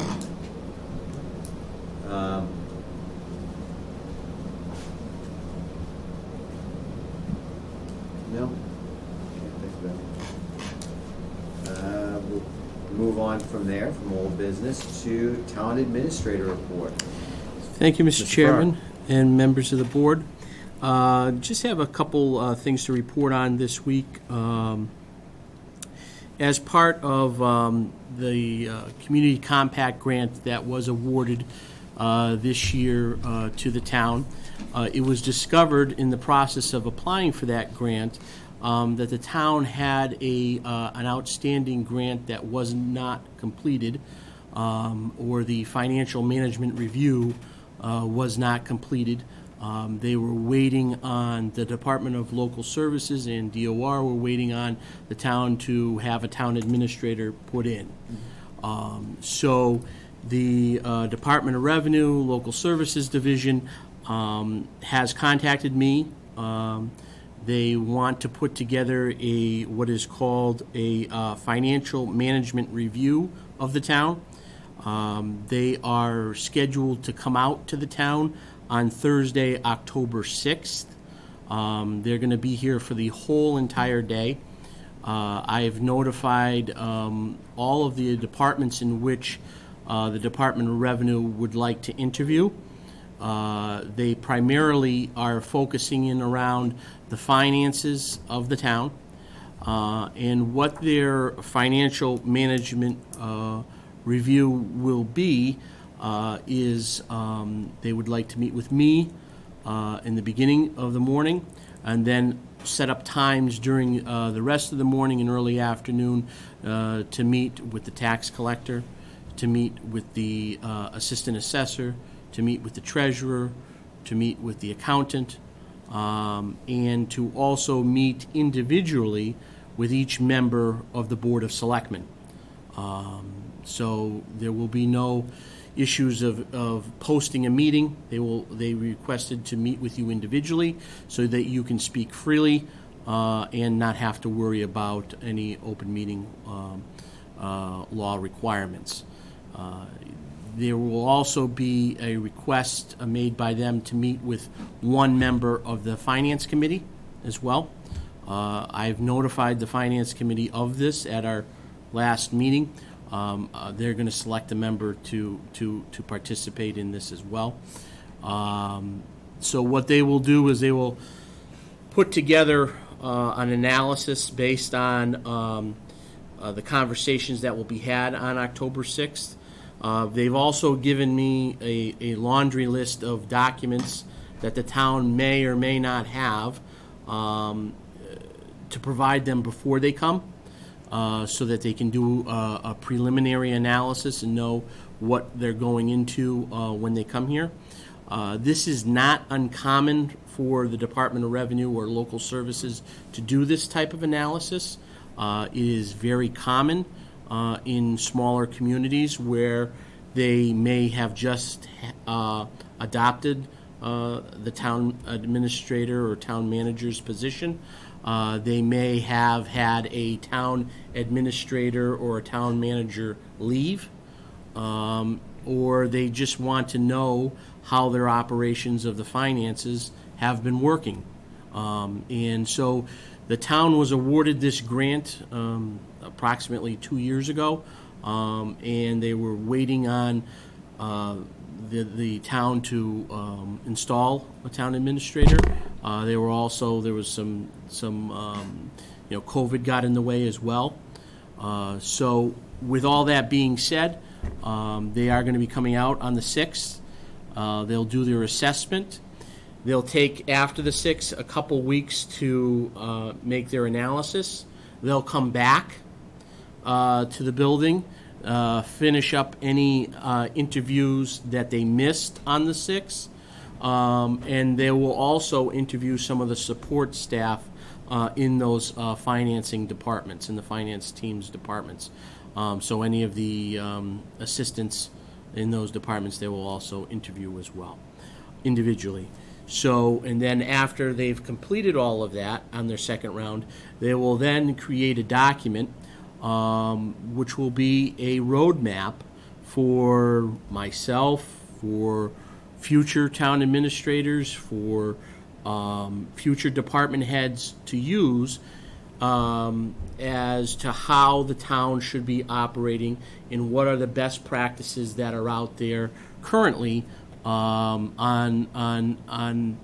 municipalities' top of mind awareness for best practices as deemed necessary by the Department of Revenue and the Division of Local Services. So it's a comprehensive review. These reviews, could cost anywhere between $10,000 to $15,000. So that's why this grant needs to be finished out and completed, and so that the town will have the benefit of having this review at no cost because they were awarded the grant. Some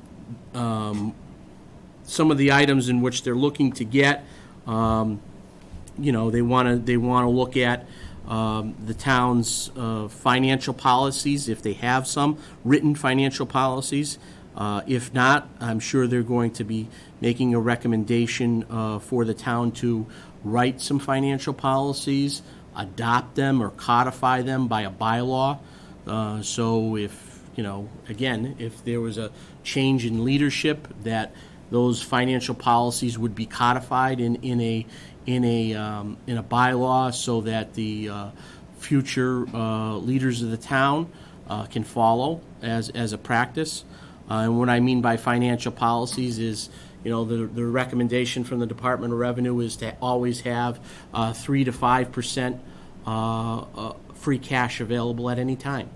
So that may be a policy that the town wants to adopt as a bylaw, and it should be said that future boards of selectmen hold the line on free cash and allow for a 4% reserve on free cash if there's free cash available. That may be one of their examples. They're also looking at how our revenue and expenditures reports are reported on a quarterly, monthly and quarterly basis. They're looking at warrants, copies of recent payroll warrants and vendor warrants. They want to see how the system works, see if it's up to their standards. They want to look at the cash book, cash flow, departmental turnovers. These are some of the things in which they want to assess and see if we are up to the current standards. And it's okay if we're not, right? We know that we have to improve upon things.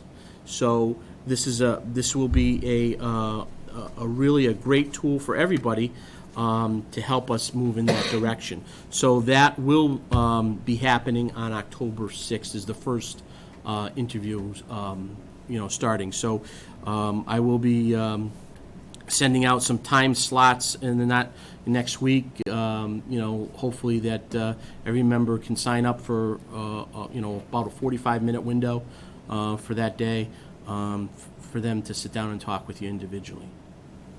Very good. Any questions on that? No, this is basically somewhat of an audit to help us understand where we are, identify what we need to improve. Mm-hmm. It's to help us, not to hurt us, not to put anybody out there. It's to sit there and say, this is where we are. This is what we need to improve on. Mm-hmm. So, Yeah.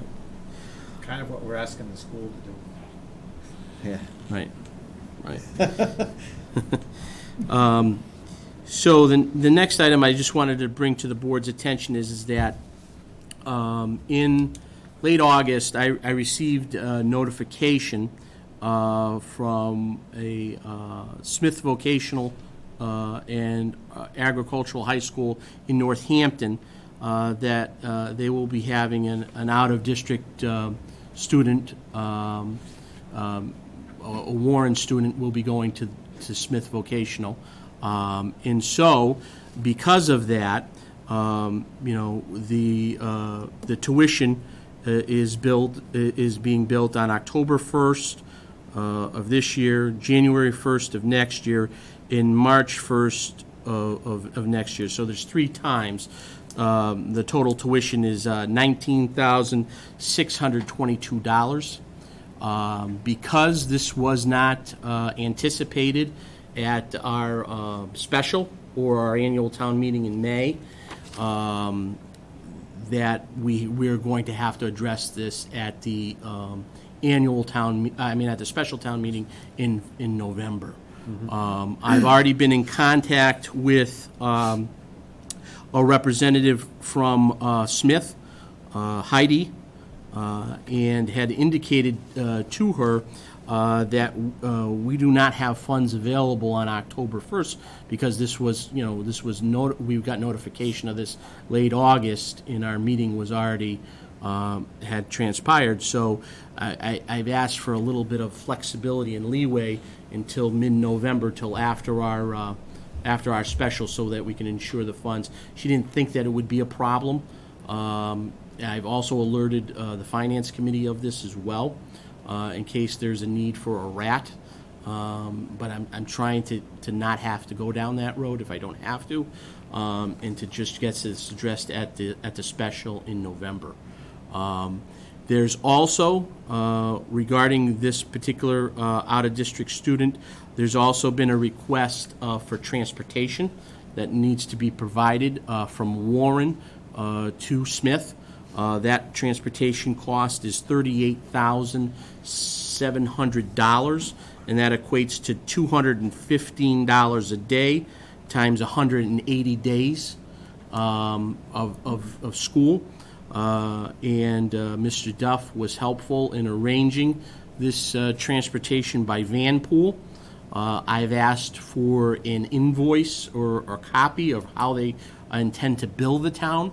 Vanpool is extremely busy, from what I'm being told by the interim superintendent, Ms. Beninda, and that they will be providing the town very shortly with an invoice.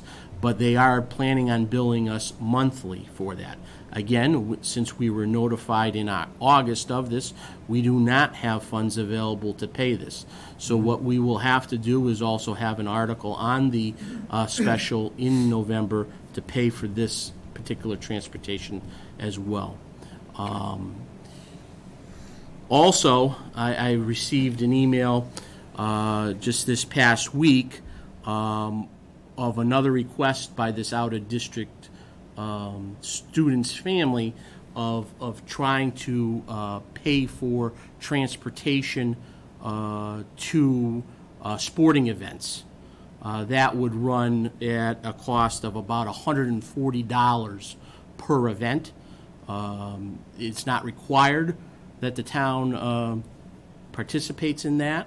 From the from the communication I received from the interim superintendent, but it's certainly up to the board if they want to.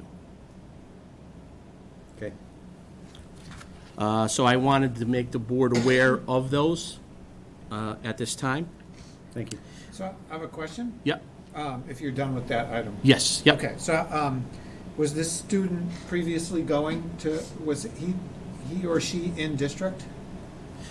They currently, this is a first-year student, so so they currently live in Warren. So we will have to anticipate paying this for the next 4 years. So if a student, say they were, first year they went to Quabog, then they transferred to like Pathfinder, do we get a rebate from Quabog? We have to pay Pathfinder, obviously. Right. that, But we're sending one less student to Quabog. Right. So does our assessment change at all? No, Oh, it doesn't, okay. no, they still charge us. Yeah, all right. I think I'm gonna start a transportation business. Yeah. Yeah, how about it? Better than teaching, I think, right? Yeah. 19,000 for the tuition, 38 to drive there. That's crazy, it's twice. Yeah. Forget about teachers, That's it. drivers. So the next item I just want to bring to the board's attention is obviously special town meeting articles. So a notice will be going out next week to all departments, making them aware to start planning for special town meeting articles. I'm going to ask them to have them submitted to me so that we can get them to the board for review and have them processed accordingly. I've already gotten some requests already for some special town meeting articles, but a notice will be sent out formally notifying all departments if there's an Okay. issue. Yep, you good. On our budgetary expenditures report that I normally get monthly from our town accountant, we're at for this current budget season, we should be at 16.67% of our budget have already been spent. After reviewing that, I see that there's only a few different moderate increases over that, but that is in relationship to some expenditures that are already pre-bought for the entire year. So, you know, there's some departments that pay up a fee or have an expense right at the beginning of the year, they pay it off, so it would show that their department has already paid for that, but it would show that the percentage was a little bit higher than the normal, but everything else looks pretty much in line for that. So I did get that report from Tammy and have been monitoring the expenses up to date. Very good. I'm also pleased to announce that the last 2 weeks, the treasurer, who's been quite busy and has been short-staffed, has made it a point and had accessibility for our last Wednesday and this Wednesday to have an open enrollment period for all town employees who are full-time employees to participate in a voluntary vision plan that we're making an added benefit for all of our employees from Maya, from Blue Cross and Blue Shield. So there's a rollout that happened 2 weeks ago. It concluded this past Wednesday of open enrollment, and people have been participating pretty heavily on that. We only needed 4 participants to participate in the program. I think we have over 12. So it was a program that a lot of people took advantage of. Very good. And it's a nice benefit for our full-time employees. Very good. Next item that I wanted to bring to the attention of the board, which I have been monitoring for some time now, the Sewer Commission has been meeting regularly at the wastewater treatment plant down in West Warren and holding their public meetings there. It has been brought to my attention after been monitoring the postings of these meetings, and I brought it to the attention of the chair, and I've also contacted the town's insurance provider, Maya, and it's really not in the best interest of the town to be having public meetings at a wastewater treatment facility. Yeah. It should be for employees only. There's too much that could go wrong when you're inviting the public into a live working plant. It is not a good practice, according to Joanne at Maya. She recommended that we not have meetings there, and it's really not ADA accessible. So it's just not. So I was hoping that the board would allow me to send a memo, an actual written memo, advising the commissioners not to be having meetings there. Yeah. What do you think? Yes, I don't think there should be meetings there. What do you We've think? got this nice room here with, everything set up. What do you feel? Well, of course, if, it's public meeting, we should first allow for, handicap access and not like you said, like an active treatment plan. Does it make sense? I agree. I feel that having them there is putting our public in undue danger because, again, it is an active, working job, environment where they're dealing with some materials that That's, if the public were to get into, because they have chlorine there, yeah. industrial chlorine, which is, chief, pretty nasty. Yeah, you don't want to roll with that. So, it's highly, I would definitely say no meetings there. It shows a lack of judgment to even do that. The meeting should be held here in a municipal building, allowing for the public to attend and allowing for Travis to record and video if he chooses, to be transparent. And also it has accessibility for individuals, say, that have wheelchairs or some sort of disability or, let's let them know that they can't be doing that there. It is a town building and it's not set up for public meetings. Do you know why? Sorry. Do you know why they moved the meetings? I really don't. It's kind of bizarre. I mean, they've had meetings. Last two meetings were there at 7:30 in the morning, and now they're still having meetings there. There's one posted next week for 9 o'clock in the morning. So I don't know. I guess their reasoning was that they wanted to hear from the new chief operator, but he could easily come down here. Yeah. Yeah. I mean, for a while now, they've been meeting in here. It was Right. fine, right? Right. Yeah.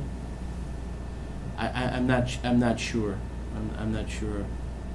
I'm assuming it's because they wanted to talk with the chief operator, but he's more than welcome to come here. Yeah. Or submit a report, or he could even do Zoom. Sure. Yeah. Yeah. No public meetings there. Okay. Let them know. Also, just an update on the grid screw. There is going to be a pre-bidders conference for the grid screw at the sewer plant. So this is for companies to come in to look at the existing grid screw, to see it, to ask any questions from our consultant Ty and Bond on the project. And that's going to be held on next Tuesday at 10 a.m.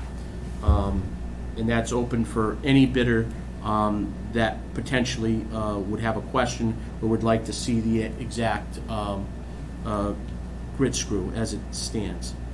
It's Wednesday. Oh, the Wednesday, okay. The 21st? Yeah. Yep. Okay, Wednesday the 21st at 10 a.m. And then the next two items are a request for myself to attend two different trainings, if possible. One is to attend a Municipal Managements Association training in Sharon. That would be on the 29th of September. That will be from like 9 in the morning until 3 in the afternoon. There is no cost to go in terms of registration, but they are going to be talking about some of the management practices that have been transpiring throughout town administrators' roles in the Commonwealth. I would like to see if the board would allow me to attend that. Again, no registration fee required. I'm good. Yep. Absolutely. Do it. Anything to improve you. Okay. Just don't leave us. No, no. Yeah. And then the second approval, I would also like to see, I did mention this to Dawn, I don't know if I mentioned this to you, Carrie. Yep. There is a training for What's New in Municipal Law 2022, sponsored by the Division of Local Services. That will be on October 13th in Holyoke. But there is a registration fee of $75. I think it would be helpful for not only myself, but I mentioned it to Carrie, I mentioned it to Dawn, if they thought that it was of interest or help to them. You know, I think it would be an important training to participate in. I'm good. Any training you can get. Yep. You know, I think it's an asset to the town and to help our employees do better. Yeah. I think it's definitely a must. Money well spent. Okay, You thank good you. with it? Coffee. Thank you, You're guys. good. Thank you. And if anybody else wants to attend, I think extend it out to them too, Yeah. that qualifies. Carrie, if you wanted to. Yeah. Selectmen will pay for it instead of me. When I go, I usually pay for it out of my budget, but if you guys want to pick that up, good for you. Well, we don't want to break in tradition either. Yeah. So yes. Thank you. Yep. And that would be That's the it. the conclusion of my report for this evening. Okay. Comments and concerns? Do you have any, sir? Well, I do have a comment. I'd like to say it was a very positive meeting today. If you look at agenda items 4 through 8, we approved or accepted almost $500,000. $500,000. Yeah, Yep. in grants and a gift. It's pretty That's good. amazing. Pretty impressive. That is Yeah. amazing. That's a $500,000 In one our night. community did not have, what, a month ago? Because the Yeah. grant process takes a little bit, and it takes a lot of effort, and it goes into everything that all our people, you know, highway, you know, police, fire, everybody that pulls together to put in for these things, to get this money. That's $500,000 our residents don't have to pay now in taxes. And that gets us the equipment that we need so we can get things done. So Jeremy can do a better job in roads and grounds. So Adam can save more lives and be more effective. And everything, you know. Well, I wasn't even counting ARPA. And ARPA. If you throw ARPA's- ARPA in, now we're that's at like another $700,000. $750. Yeah, We're over $1 million with ARPA, yeah. so But that's money that Yeah. yeah, big thanks We did a to lot of good Jim things. for Yeah. applying for these, and also Rep. Smola and Senator Goby for helping. Thank Yeah. you very much to Yeah. them. Do you have any comments or concerns? Same as him. You did the math too, right? I was like, adding this up, I'm like, Yeah. wow, that's a lot of money in one night. Yeah. It's pretty good. Impressive. But I did a screenshot of my son's. Very good. So, comments and concerns, I guess I could have said it was old business, but we did send out a thing to the school department requesting to be, requesting a meeting on the 19th with them, along with West Brookfield. This was something that we did with West Brookfield in connection to a financial audit of the school budgets and the practices and stuff. We have not received anything back from the school saying that they will put us on the agenda or entertain this. Concerning, because we're hoping to work together in partnership with the school to identify, same thing we're doing here in our own offices, is we'd like to do that with the school and identify where this money is going, how it's being used, make sure it's being used the most effective way. Their budget tends to go way up and is consistently increasing while we have to maintain the rest of a town. And the residents, along with the, the management staff of the town, should know exactly where this money is going. And it should be very transparent where every single penny is being spent. So it's very concerning that we're not getting any correspondence from the school or getting any answers about this, but if anybody from the school is listening, we'd appreciate cooperation. We're just looking to help. This is not a bash session or anything like that. We're looking to understand the budgets better and make sure everybody's doing well. And bringing in a new superintendent for the school, this is critical for a new superintendent to understand where the school finances are standing, so they can come in with a plan to help either get more money or advocate for what needs to be advocated, and to be more transparent about what is going on. So we're just looking to help, and it would be greatly appreciated if we can get some cooperation from the school on this. And we hope to have a meeting on the 19th with the school to discuss this, if they can kindly add us to their agenda and respond back, please. So, but that is my comments and concerns. Okay, do you have anything else? Nope. I just want to add to you that I think what we just want to is to work all together and not having fighting, like the board against the school committee and going back and forth. Let's try to make all this work together, all of us. Right. For the good for the town. Very good. Mr. Ferry, you have any comments, concerns? We are posted for the 19th, so it's already set, posted at 6:30 for their meeting, so we were all set. Okay. All right. Anybody from the public, comments, concerns? Yes, sir, come on up. Again, Jeremy Olson, Highway Surveyor. I just wanted to comment about a positive meeting I had this week with the wastewater treatment plant's new chief operator. He actually came to me. We met in my office, which is nice. He reached out, and I figured I'd let him get situated. We had a pretty good dialogue. Some things that they need a hand with, and then in turn I asked them if maybe they could help us with some stuff.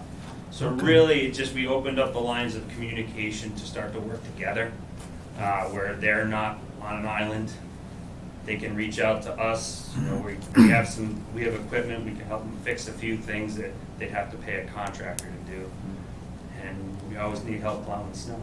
Yeah. So that conversation happened. It was very positive. They seemed to want to work with us. Very good. So I just think it's a step in the right direction, maybe kind of bringing all these departments closer together. And Absolutely. I just wanted to share that. Thank Great, you very much. thank you. Awesome. Yeah. And again, we're all here trying to do the same thing for this town. We're all trying to help everybody and, make the best town we could possibly make for us all to live in. And we all should be working together. There shouldn't be any animosity between departments or anybody. This one got that one got that. We're all trying to do the best we can with what we have for resources and make this community better for everybody to live in. And that's our goal. None of us are getting rich working for the town. If you plan on getting rich working for Warren, I want to give you a wake-up call on that one, because it's just not going to happen. We don't have the money, and definitely whatever you're drinking, but we're here to help the town. I know we have a large number of volunteers within our town and in the municipal building, and it's amazing. We had a meeting with Parks today, and talking with Sue, and the amount of effort that they put into planning these events and organizing things, and they our volunteers.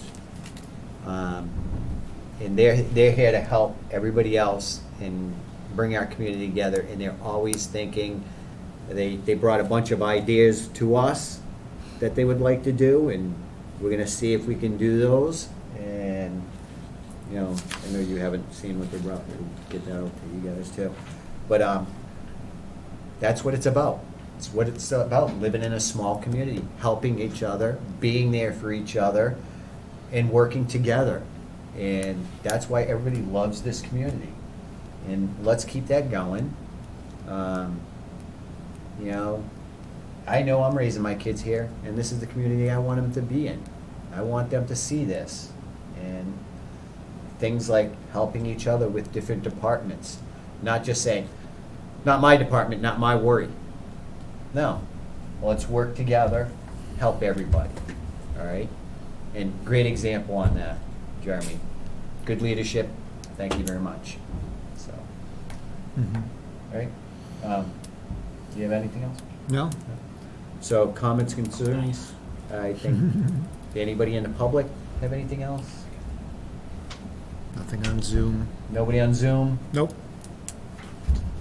All right. So correspondence.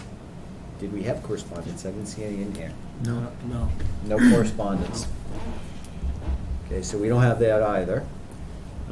Next meeting date is gonna be September 19th at 6:30 PM at the Quabog Regional School. This is the high school, and we're hoping to have a joint meeting between us, the West Brookfield Selectmen, and the school to discuss concerns with the budget and trying to see how we can help. So that is our next meeting, and we hope to see anybody there. And I know Travis with WCAT 12 is going to be recording and putting that out via local access also. Are we going to be doing Zoom or anything like that? Do we know? Probably not. Probably not. Probably Yeah. Because the Wi-Fi connection's kind of, I don't have Wi-Fi. yeah. So it's just gonna be via WCAT 12, so please, if you don't get the station, I think Travis has some resources to be able to stream it through the internet or through, I think, what, was it a Roku stick? I don't know. Travis, if you want to stop down for a second and tell other people other resources to do that. I'm coming. Travis is coming to explain other resources so you can watch the meetings. Plus, I think he posts them too, right? The recordings after? He does post them, Yeah. but if somebody wanted to watch it live, Yeah, I don't know. because some people get real concerned that they didn't watch it live or whatever. Mm-hmm. And, you know, I think it's an important meeting for people to see. So, sir, do you have different resources other than? So, if you have a Roku device, if you look up Cablecast Streamwave, and you add that to the channels, you can find WCAT 12 Warren. You can live stream our channel from Roku. The town website has a link under WCAT 12 that you can get the live stream on a computer or even your cell phone. And the Cablecast app has an app for the cell phone. So you can just download the app on your phone and find our channel and watch it. Watch a bunch of other towns' channels too. Very good. So, Very good. I knew you'd be the man with the resources on that. and hopefully soon we'll have, we'll be able to go right to Facebook Live with it from anywhere, including like when we do the schools and that. That's some of the stuff we're looking into is being able to do that, have the equipment just either the connection off a cell phone as long as there's good reception, or in the case of the school, run off of their network as well to be able to do that. Well, thank you very much, sir. You're welcome. Thank you. Travis, I gave you access to. Yes, I saw So that. we have 30 days to accept. Okay, yeah, I accepted because I did post the last couple meetings. I've been posting those videos. Good. The only thing I haven't been able to figure out is if to share it from that page to like the other town You should pages. be able to share. Yeah, well, when I try to share it, I can't, it doesn't give me like the list of groups, so I figured I'd talk to you about that after, figure that out. Okay, let's talk Alright. about that and send me the information for the app that you said that people can download, Okay, the link. yeah, So I'll push that on Town Alert so people can download it. definitely. Thank you, Travis. Okay, so, your favorite part? I'll make a motion to adjourn. I'll second that. All in favor? Richi Hacker, aye. Derek Bailey's aye. David Dufresne, aye. We are adjourned. Thank you very much, everyone.